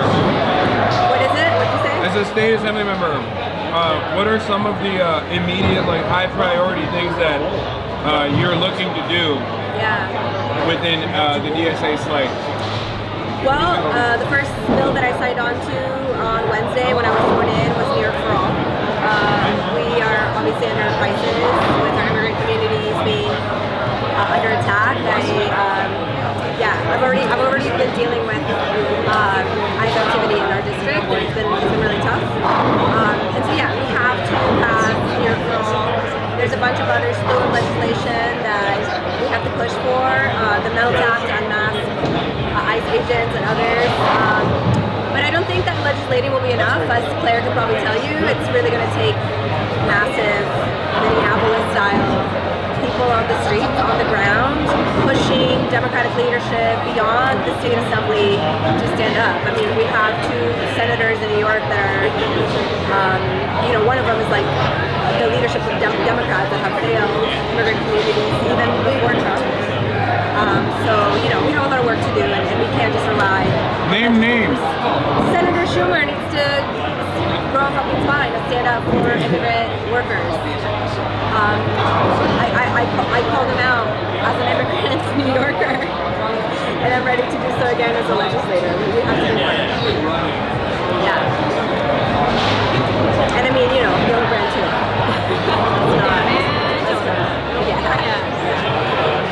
He's too busy getting animated at the pro-Israel rallies he's attending. That's the only thing that seemingly gets him excited. The only spark of passion I've seen. I've never seen that man so heated up when talking about how he's doing everything in his power to defend Israel. Yeah. If only he had like a little bit of that for his own constituents. And you see the way things are shaping. I mean, I'm so excited that electorally people are projecting impact in historic ways. I mean, really the way that popular opinion is shifting before our eyes, and the way that these people are like almost like refusing to respond to that, and just kind of like holding on to the last grips of power. It's just Yeah. It doesn't bode well for us as we're facing fascism. I think part of that is like the collective consciousness shifting so dramatically on this issue. As someone who's been anti-Zionist for, like openly, publicly anti-Zionist for the last decade plus of my professional media career, I've seen this dramatic sea change, and I welcome it, of course. But I think a lot of people discount how that sea change came about, and I think a big reason for why the average American was even aware of the atrocities that were unfolding in Gaza was partially because people were protesting. People were making it impossible to avoid. That's why protests are very important, regardless of how some people might feel about them and think like, oh, we're not getting the change necessary as fast as we would want. Because the crisis is so large that it's understandable that you want change to happen overnight. But I think it takes time, and we mustn't discount people's, people taking matters in their own hands, people taking action, people demonstrating to apply pressure both to elected representatives, but also to engage in these broad awareness initiatives. Now, one of the protests is the work stoppage that's currently taking place. You have the beanie on. Let's talk about the nurses. So before I ran for office, I was working for the nurses union full time. I was a communications person for the nurses, right? So I spent 3 years listening to our nurses' stories. I was already a very strong proponent of Medicare for All. I identified as a Democratic Socialist, but not until I worked with our nurses and heard firsthand the way that the profession has been eroded through decades of corporate consolidation, through decades of our private healthcare system failing not just patients but workers. I feel that I was radicalized. And it's no surprise to me that the corporate bosses, after the historic strike of 2023, are pushing back. Because the nurses won such historic concessions from the boss in 2023. I mean, financial restitution for understaffing, that's like unheard of in the profession, right? What are some of the big areas you need with nurses right now? Staffing, and staffing. That means it's common everywhere where there is a nurse strike. It's always the same. That's what my nurses tell me as well in my community. Is that hospitals routinely refuse to staff adequately. Nurses are overworked. The patient per nurse ratios are completely out of whack, which actually diminishes the quality of care. It's bad for the patients, it's bad for the nurses. And then when these sorts of demands are made, oftentimes hospitals would rather pay traveling nurses to scab and pay them exorbitant fees, much higher fees than the actual staffed unionized nurses, in an effort to continue, in an effort to basically break the back of the striking labor force that they already have. Another one of the issues too is that the hospitals are starting to use AI for patient intake. So they're even like starting to take away jobs from union nurses and rely on outsourcing these union jobs to technology, and to like very faulty technology, unregulated technology, rather than the staffing that is required to keep these hospitals run and make sure that patients are getting the care that they deserve. It's disgusting. There's no question. The AI is an issue. The way that corporations are using this unregulated technology to essentially experiment on how to replace human nursing care, which, as we know, is irreplaceable. But for example, one of the things that our nurses are talking about now is workplace violence. Nursing has one of the highest rates of workplace violence of any other profession, and that is also a staffing issue. Okay, I have a solution. I'm sorry? Give every nurse a gun. I'll let our nurses union, if that's a demand they have on their contract, let's go. Okay, so maybe that's not the best idea. I'm just throwing ideas out there, you know? The nurses strike has been incredible. It's like historic. There's 15,000 nurses out right now. It's really amazing to see. We were on the picket line last night, like lots of energy, even in the brutal cold. But this is also like such a moment for labor. There's organizing happening in Amazon warehouses here in New York. There are 2 Amazon warehouses that are just organizing with Teamsters. Starbucks workers have been out. They're concluded their strike now, but for many months, there's Starbucks baristas demanding a contract. There's a lot of activity happening right now, and I think it's because workers are fed up with the status quo and the, paltry wages and working conditions. It's really inspiring to see there's a lot of people right now in the labor movement. Yes. So fuck this fucking cold winter. Yes. Because our nurses need to be out there every day, and unfortunately it's been really tough. So I really encourage everybody to donate to the strike fund. Yes. Donate to the hardship fund. Because our nurses have been out there for over 3 weeks now. It's really cold. They really need all of our support. What are some ways that the hospital is trying to withstand the work stoppage? As you mentioned, right? Hundreds of thousands of dollars on scab nurses. They're hiring scabs to treat patients. That's one of the ways, right? And another way is the narrative war. They're trying to make it seem like our nurses are greedy because they're asking for what is a respectful wage, especially considering how hard they work. I don't think that that's anything, considering the fact that one of our hospital CEOs in New York Presbyterian makes $26 million a year. I don't think that a nurse asking for a respectful wage increase can be considered greedy. But again, it's a narrative war, right? But don't you think he worked 26 million times harder? I don't. Okay.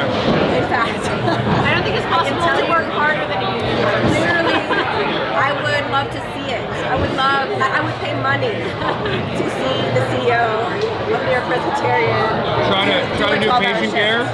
Do a 12-hour shift. Be on their feet. Just wait to pee as long as our nurses wait to go to the fucking bathroom. Well, if we had adequate protections on the labor side, they would be forced to basically make the front office do that work. But that leads me to my second question. What are some of the initiatives that the government is taking right now that is actually siding with capital, which is expected, even though a lot of people think, oh, New York, it's blue, it's woke. Now understanding that liberal Democrats still are a reactionary force and oftentimes a hurdle against labor actions such as this one. So what are some of the things that the state government is doing currently? Yeah, so the state government, many things, right? Because again, we talked about the deterioration of our healthcare system and healthcare workforce for decades. And it's been absolutely a bipartisan effort to allow hospital corporations to become conglomerates at the pace and rate at which they have, which is why corporations like Mount Sinai, Montefiore, and New York Presbyterian can become the behemoths that they are, and they can close down maternity clinics, and then they can open up, like plastic surgeon and orthopedic clinics, because those happen to be a lot more of a profitable, profitable healthcare. Shutting out a funding mechanism at the state level for through Medicare. Shouts out to Andrew Cuomo. That's right, exactly, right? And then we're like, oh no, let's do a study of like why, black maternal mortality is like really high. It was like, well, yes. It's really, and so this is another reason why I'm so excited to sign on to the New York Health Act, because we have a chance in New York to be different. New York Health Act, for those who don't know, it's like Medicare for all at the state level, right? It would create a single payer system right here in New York, and that's one way to combat what's going on and what we've allowed our nurses to have to deal with. How do we get it across? Are there enough votes for it? Like everything, I think Claire and I probably have a similar stance where it's like, I think as an organizer, I don't think as like, are there enough votes? I'm like, is there enough energy on the ground to push for this? And I think that a nurses strike of over 3 weeks is a great opening to say, hey, this is not working. The current system in which these CEOs that make tens of millions of dollars a year that can tell the nurses like, oh, no, sorry. We actually have a great public healthcare system in New York, health and hospitals. Our New York health and hospital system is a public healthcare system in New York City that I think is a great model for a robust public healthcare system that serves all New Yorkers regardless of ability to pay, regardless of immigration status. That's really how so many immigrant New Yorkers survived the pandemic, right? It was through the incredible health and hospital system. So we have a model of a robust healthcare system that actually is also a really good model for staffing, because our health and hospital nurses got a huge raise in 2023 after the private sector strike. And H&H also hired thousands of nurses, and guess what? Service for the patients got better. Our nurses' rate of satisfaction got better. So don't you feel like making them afraid by reducing the size of the workforce makes it a more efficient process for our true American patriots, the capital owners? The real hard workers, like the yearners. Let's be real. The bosses, the guys with an MBA, not the guys with like an MD, or not the people that are like, they have a nursing degree, but the real hard workers in the hospital. So they should be the ones that are a little bit afraid, and I think that we need to do a better job of making sure that they're afraid and to giving power to our nurses. Okay, I'm not sold on it. Oh my God, dude! I would love next time you're in New York, I'm gonna bring my nurses here, because I'm telling you, I never want to be on the bad side of an immigrant union nurse. They're fucking badass. They should actually be running the state. Oh, actually, one of them is. One of them is. Farrah. We have a union nurse as our assembly colleague who's also a DSA member, who's a badass. So shout out to Farrah, it was her birthday a couple days ago. Shout out. Cool. And she takes her shit. Yeah, she like, suits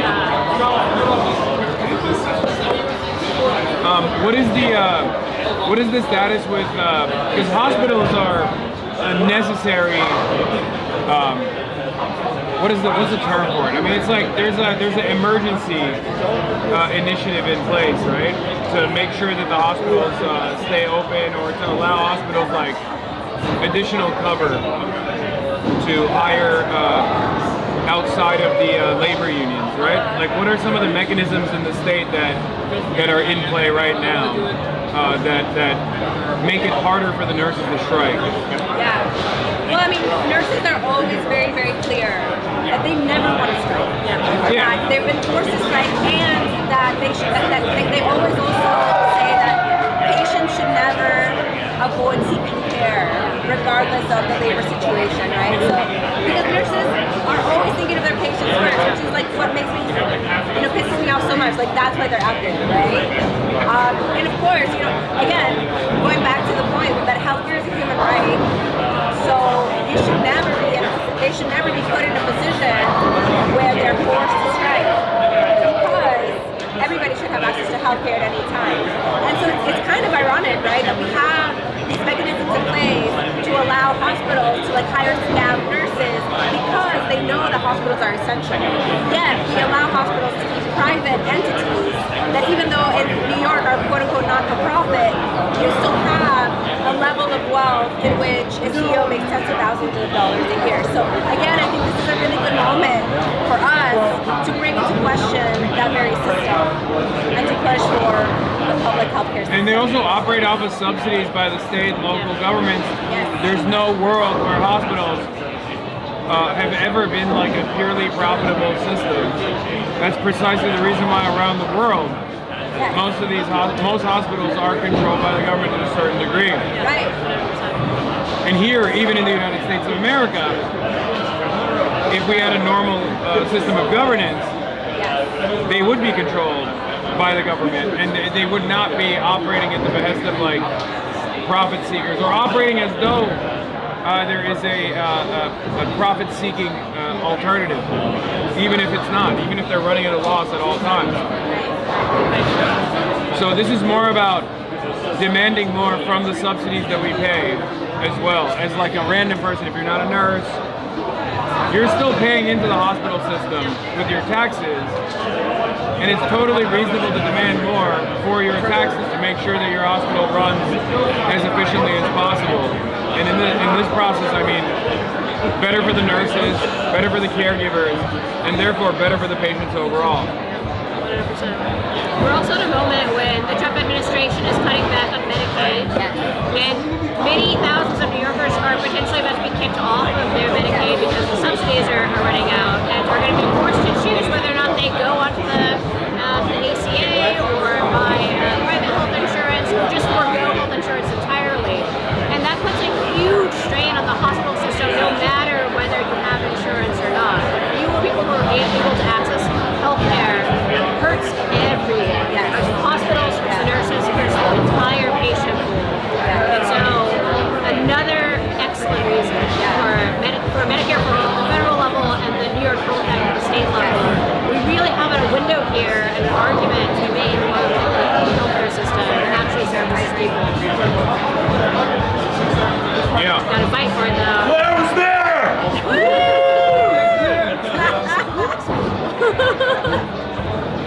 I feel like she paid. I feel like she paid for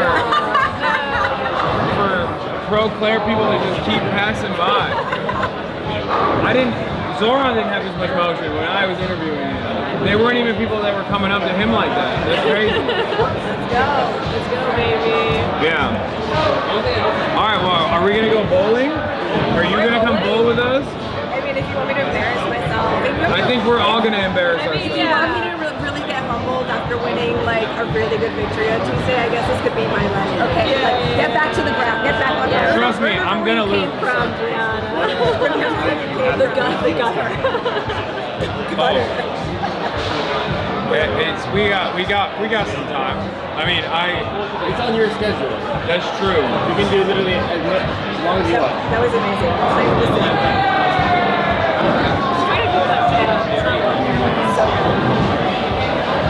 Yeah, we got half an hour. Maybe we don't bowl. It's up to you.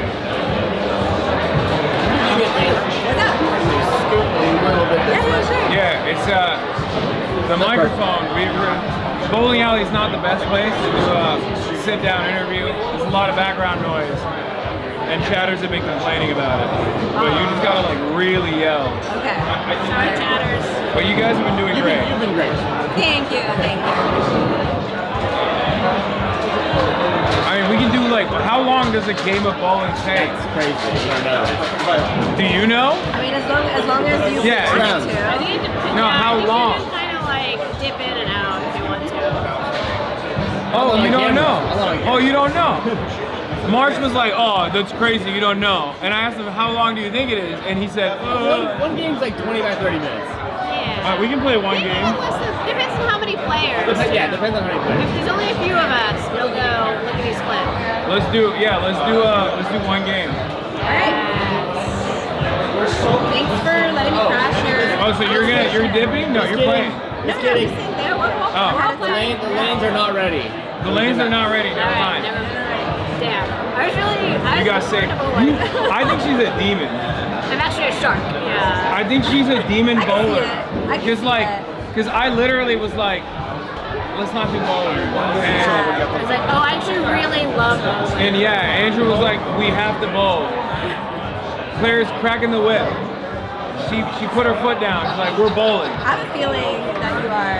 It's like you see Claire, very short, unassuming, you know, like really polite, and then you like get her in front of a mic at a picket line, and you're like, what the you know, like she's like the sharpest one, the loudest one out there. Yeah. Give me a 7-pound bowling ball, and you have no idea what I have. Oh, we're about to find out. I'm very timid and also very bad at bowling. So we'll see. I appreciate it. Me too. That makes me feel a little less. Yeah, no, don't worry. You are gonna look good. This is how you like square up for bowling. You're saying, oh, I'm so bad at it. Yeah, I'm hustling you. Yeah, we're gonna hustle. Yeah, I'm actually a 3-time champion at my alley back home. No, not at all. I'm very bad at bowling. Was it 300?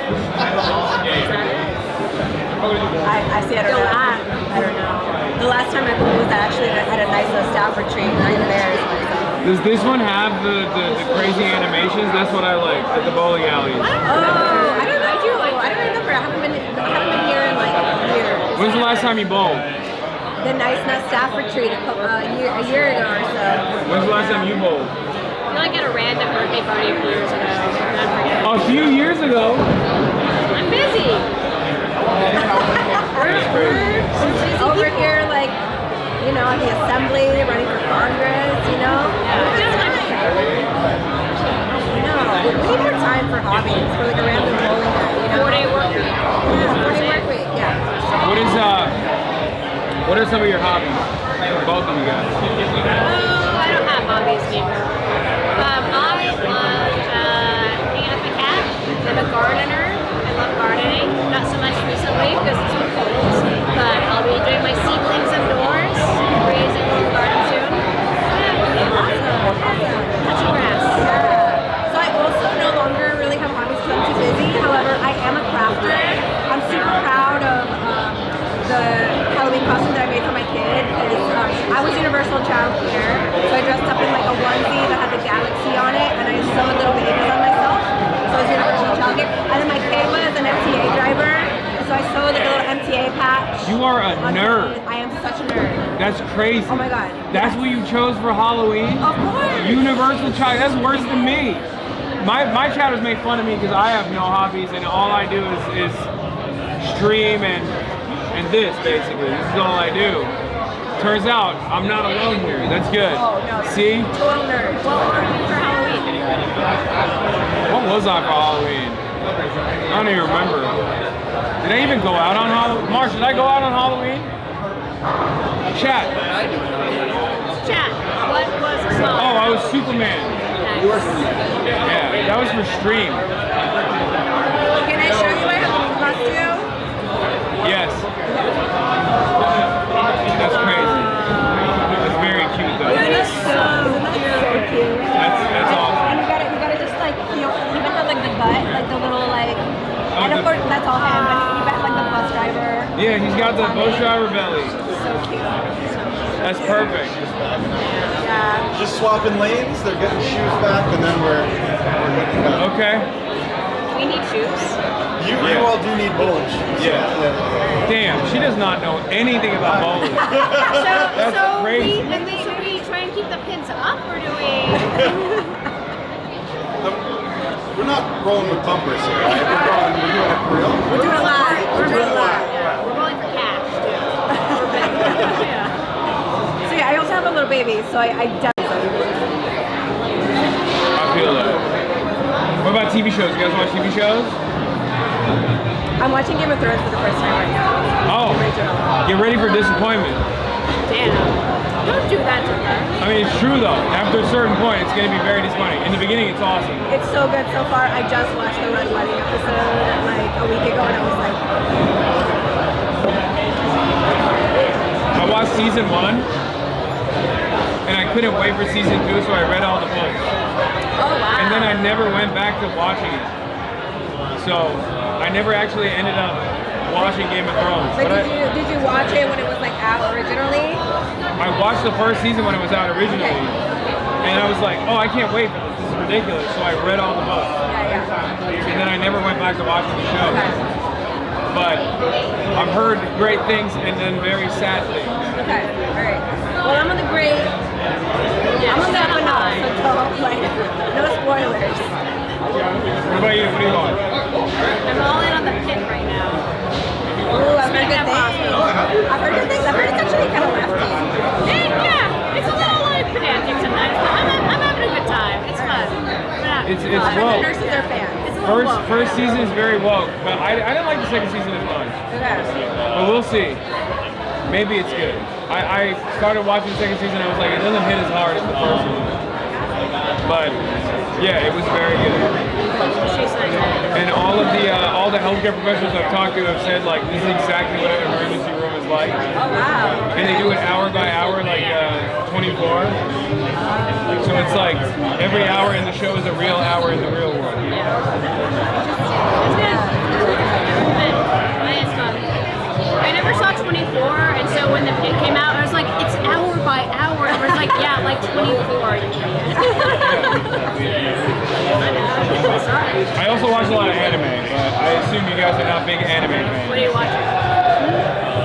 Right now I'm rewatching Chainsaw Man. I mean, I grew up on like Toonami.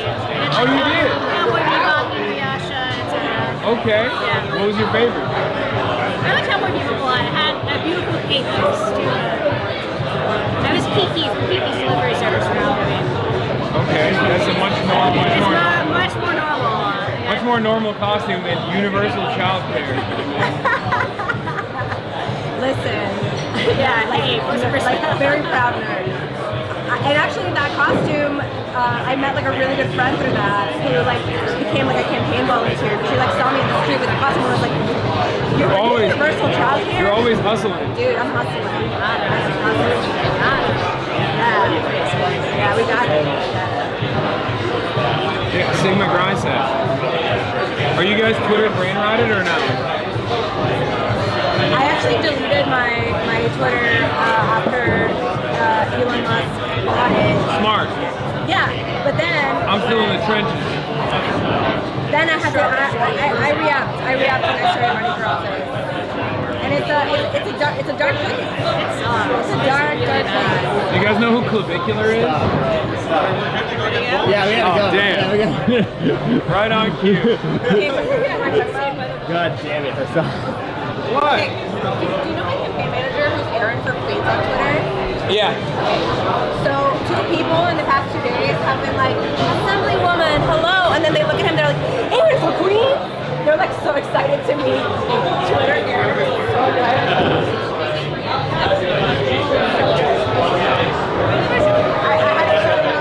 I was guiding us around meeting at Lookism in the first stream. Yeah. Yeah. What's good? Join DSA. 100K! All right, let's do it. Let's go bowling. Nico, let's go bowling. You need to get stuff here, right? You're gonna get bogged right now on the lanes. Yeah. I would bowl, but I have to hold the camera. I would mog him, but I'm bowl maxing. I'm gonna get some sick action shots.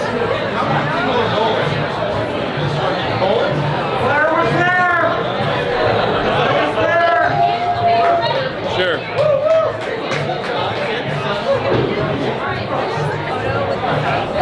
I was there. Sorry. Nice to meet you.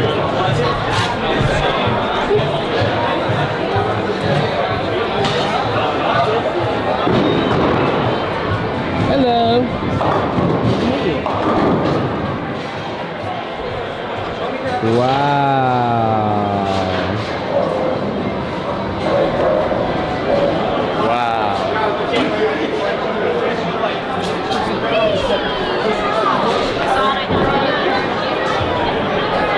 Oh wow, thank you. Yay.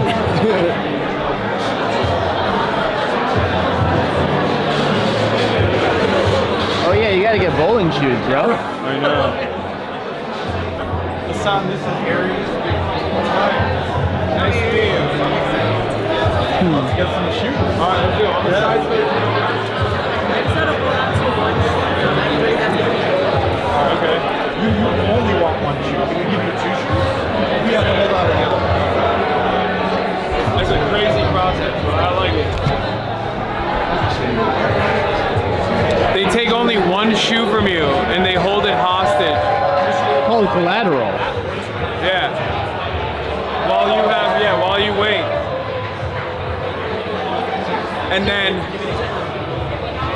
And you have to keep the other shoe.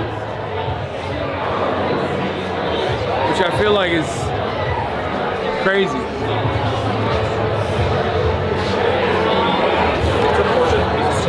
Are those 13? That's for you, yeah. What are those? What are those? All right, Claire, we're gonna need one of your shoes. Everyone's gotta put it in one shoe. So Harry.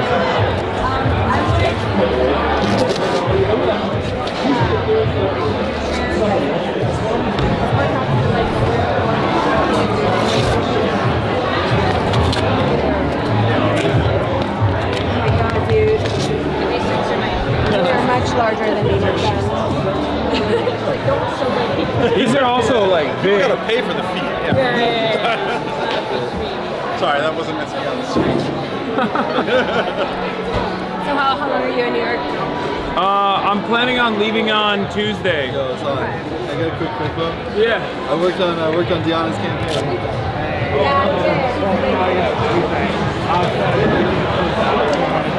Excuse me. Excuse me. Sorry. I'm not stable. Oh, something got. Oh, never mind. It didn't go.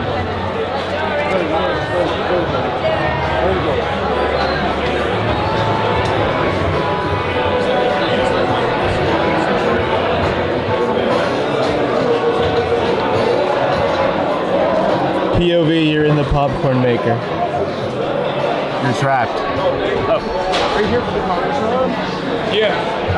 Yeah, big fan of Claire. Yeah, she's dope.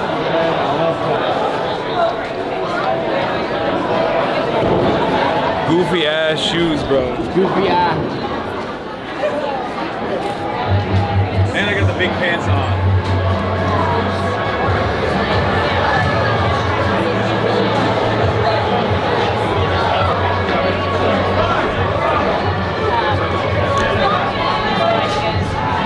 Just a cheeky game of bowling? Yeah, just one cheeky game of bowling. And then we link up and build with Felix Biederman. Link and build. Back at the hodl after this, Chad. After I make a fool of. I think they're scared. It's the longest they've been outside in a while. But hey guys, honestly, I'm jester maxing, so it's not that big of a deal, you know what I mean? He loved that. He definitely knows he's fat. What? Yeah, no.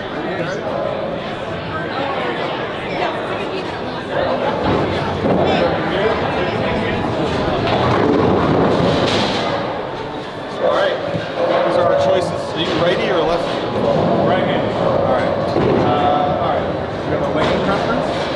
No, I'll do the left leg. Left leg. Okay.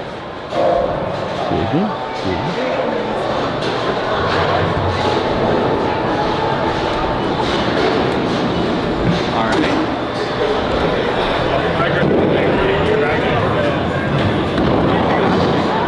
Oh wait, no. How do we add more bowlers? Add. Here we go, Claire.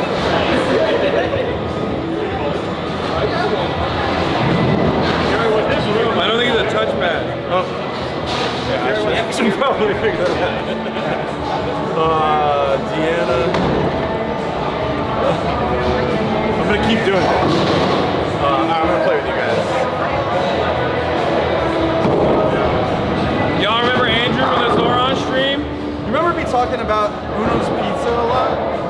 I don't. I mean, you stream a lot every day, but there was a while where Zoran went to the bathroom, and for some reason I went on a monologue about where all the Uno's Pizzas are in New York City. Your viewers loved it. They loved it. Chat went wild.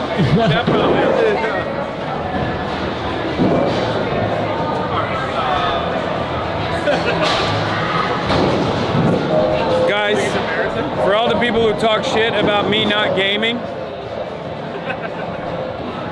I'm gaming, baby. Gaming in the physical space, too. So this hits even harder. I don't want to fucking hear from y'all about how I don't game no more. This literally is not what they meant. Alright. Alright, are we getting started? Alright, Jester Max. Getting started. You're up, Hasan, Yiana, Claire, me, Robbie are over here. If you guys want to start adding things here, What we got? What we got here? Okay, Hasan, you guys are all playing now. Alright, let's do it.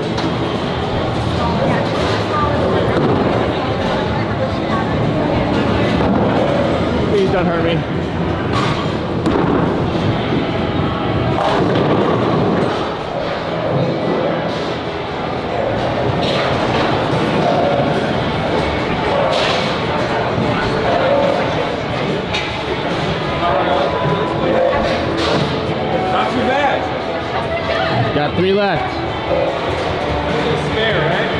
get them?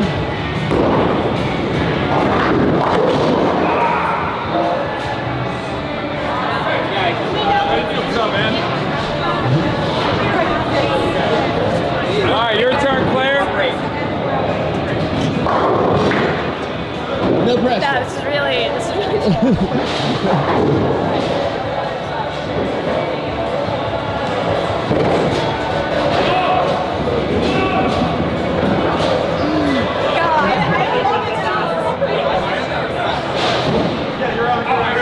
new humiliation unlocked. We're leftists. We're used to losing, but we still fight on, right? Wow. That's what it's about. Bars. Unfortunately. It's still you. Yeah, it's still you. You got another one. And now this is Yeah, you hit it so hard it broke. Wait, hold on. All right, Claire, how we doing? How we doing, Claire? Did you do it? She did, but it's no longer working.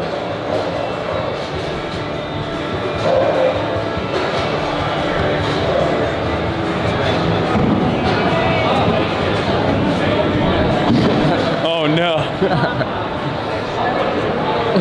What happened? What did you do?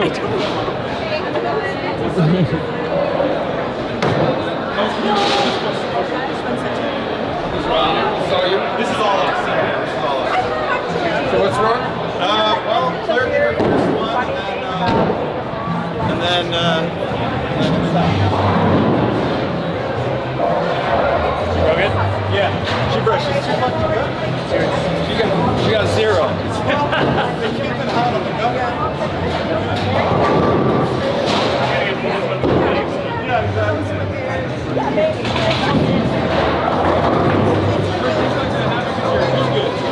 No, it happens because these legs are Oh, that's what it's all about, bro. Oh, wait a minute.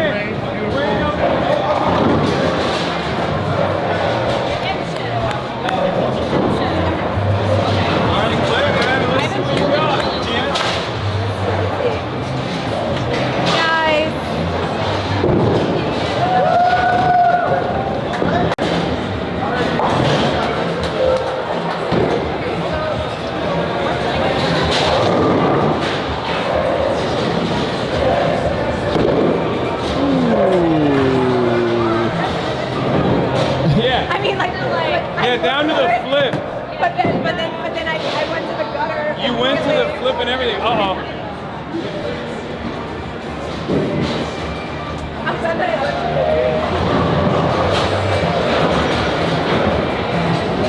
All right, you run. All right.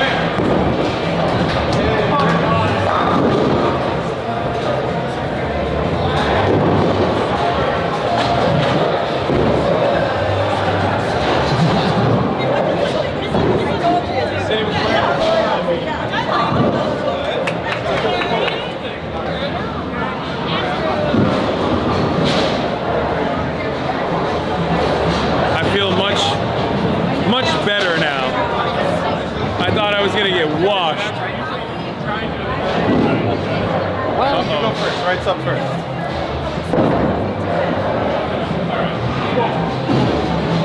This one's for Zoran.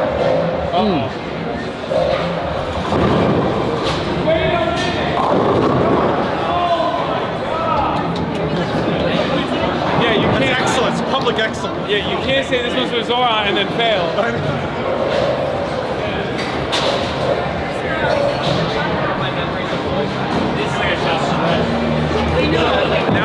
Now we know who actually wanted us to go bowling. It wasn't Claire, it was Andrew. Do you have to press this button? Right? No, not at all. Why? Where did you get that from? Yeah, I'm a streamer. Oh yeah, you go first. Beautiful. Yeah. Still something good. Yeah, Claire Valdez is running for Congress. I think this is the district actually. That was not for the mayor. That one was not for the mayor. That one was for me.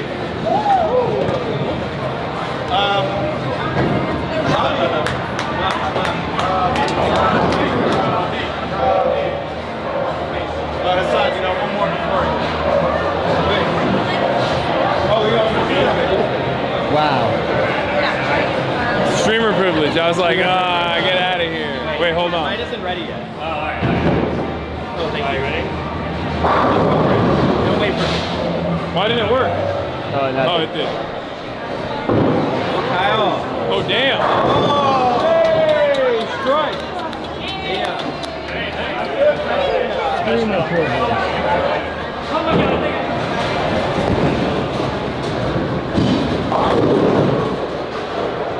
Please tell me you got that strike on the stream.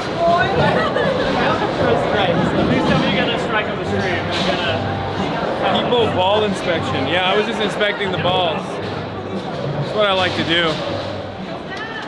You know.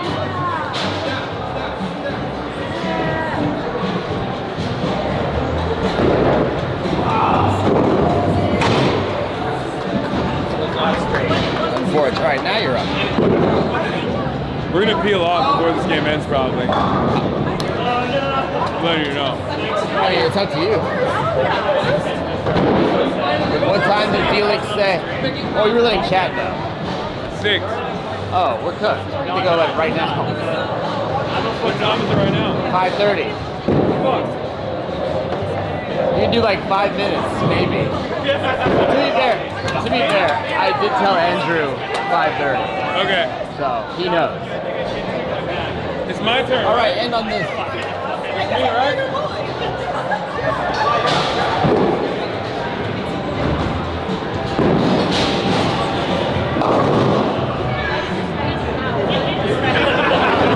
He's just gesture maxing. I did that on purpose. Yeah, he's gesture maxing. Watch this now.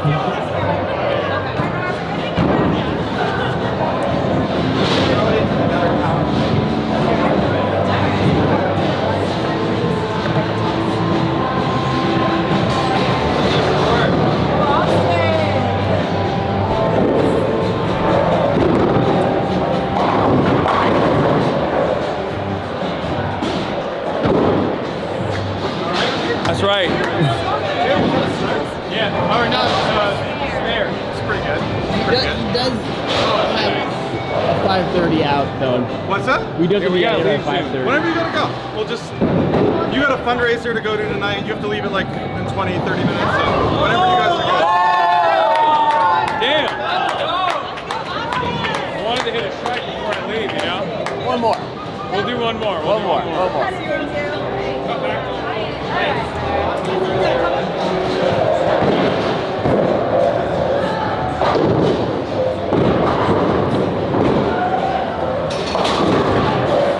Cut that.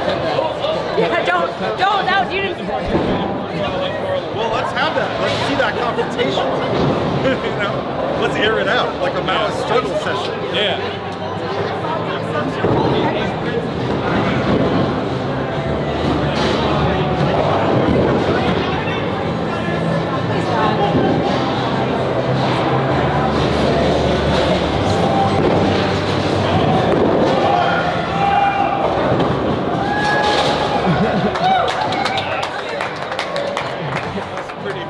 A lot better performance on the second one. I'm trying to hit 7. Wait, you hit a 0 and then a 7 again? New York 7, baby. New York 7. That's fucking New York 7 right there. That's New York 7. Wait, yeah, oh no, it's a little finicky, but it's work.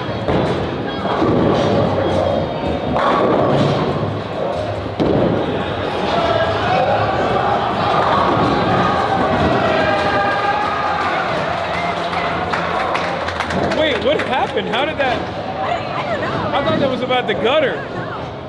How did that turn around? Was it her spin? Yeah, she put a spin on it. You hit a spin move? I think I know what I did. Yes. I did not see it. Hit him with the spin move. Oh, this bowling alley doesn't even have to.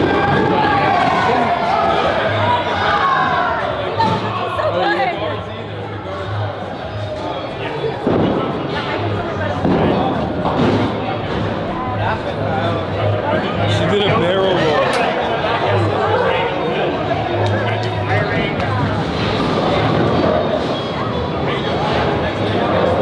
Press that button every time.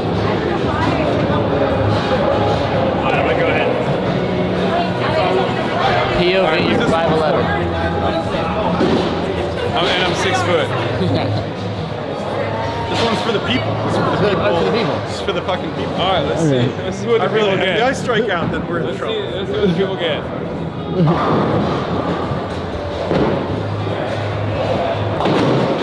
Crumbs. People get crumbs. People get crumbs.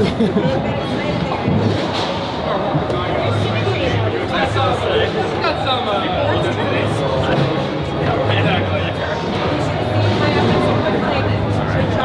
This one's for me. Let's see what you get. Let's see what I get out of this.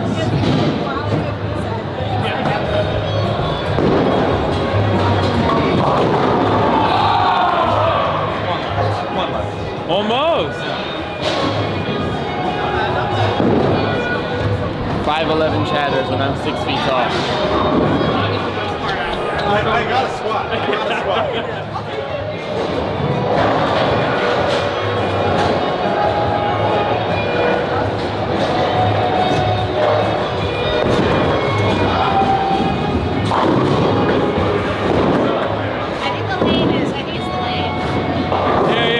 That's what I think. Oh yes, I did. Yeah, we got to do lane regulation. Yeah. Oh, right. That's the problem.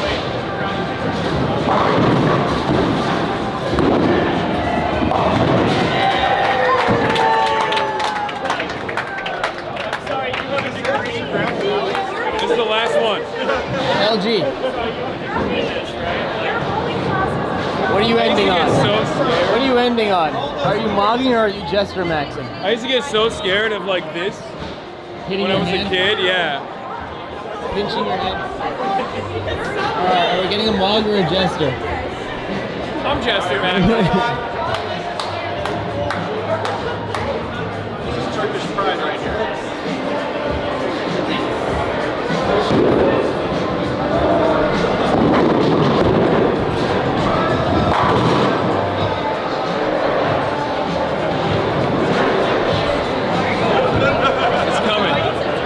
It's coming.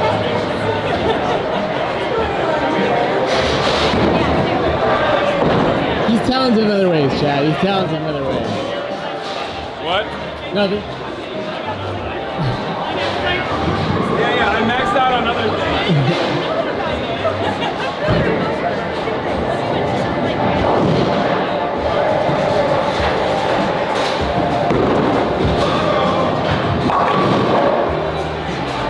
It is fine. It's alright. Yeah, what are you gonna do?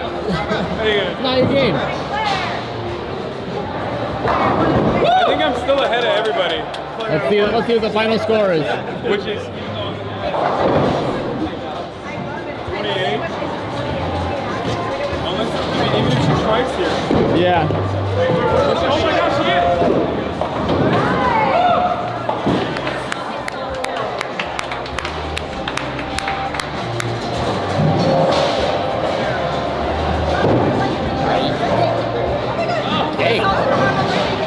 Oh, I'm good. Thank you so much. Perhaps Claire would like that. Mutual aid. You want to call? Yeah, I'll call her right now. Mutual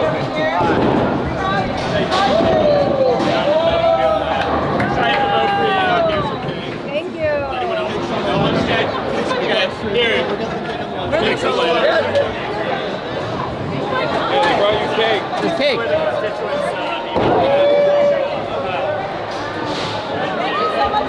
We brought you guys some birthday cake.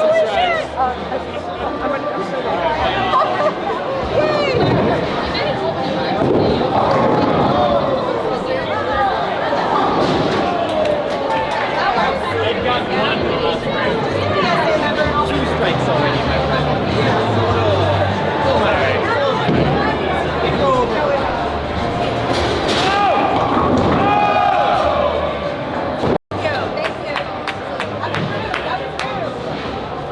You keep pulling it off. It's like, it doesn't look like it, but then it rolls into place every single time. I don't know how you do it.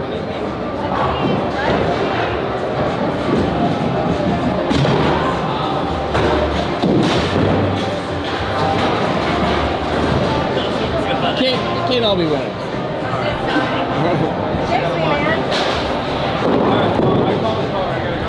Thank you so much, Hasan. Thank you so much. Lovely meeting you. Thank you Look forward to seeing your work. Thank you. Yeah? And You want to do the lane? Alright. Yeah, right there, right there. Excuse me. I can. Oh, Yeah, there's a serious I can take it. Oh, you sure? Yeah. Or if you guys.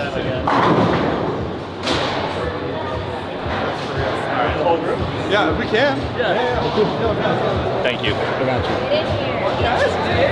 You take this with. Thank you so much. All right, ready? Oh, sorry. You should get in here, Brian. Get in here. Let me get one in there. 3, 2, 1. Oh. All right, ready? 3, 2, 1. Whose phone is this? Whose phone is this? I'm not sure whose phone it is. I think it's his. it's going all right. This is not mine. No. That's mine. That's yours. That's Kyle's. That's your phone, right? All right. Well, Thank you. Don't what forget are your what are shoes. some parting words of wisdom that you would like to give the chat? Thank you so much for coming on. Thank you so much for having me. Thanks, chat. Love to see you. Go to ClaireValdezForCongress.com to get involved, to donate, join DSA. We're 100K members today, so get in on the party. And practice your bowling before you have to go on live stream. No, you were great. You were great. Nice to meet you. Enjoy. All right. Okay, I'm gonna. Nice meeting you. We'll do. Yeah, don't bring your shoes.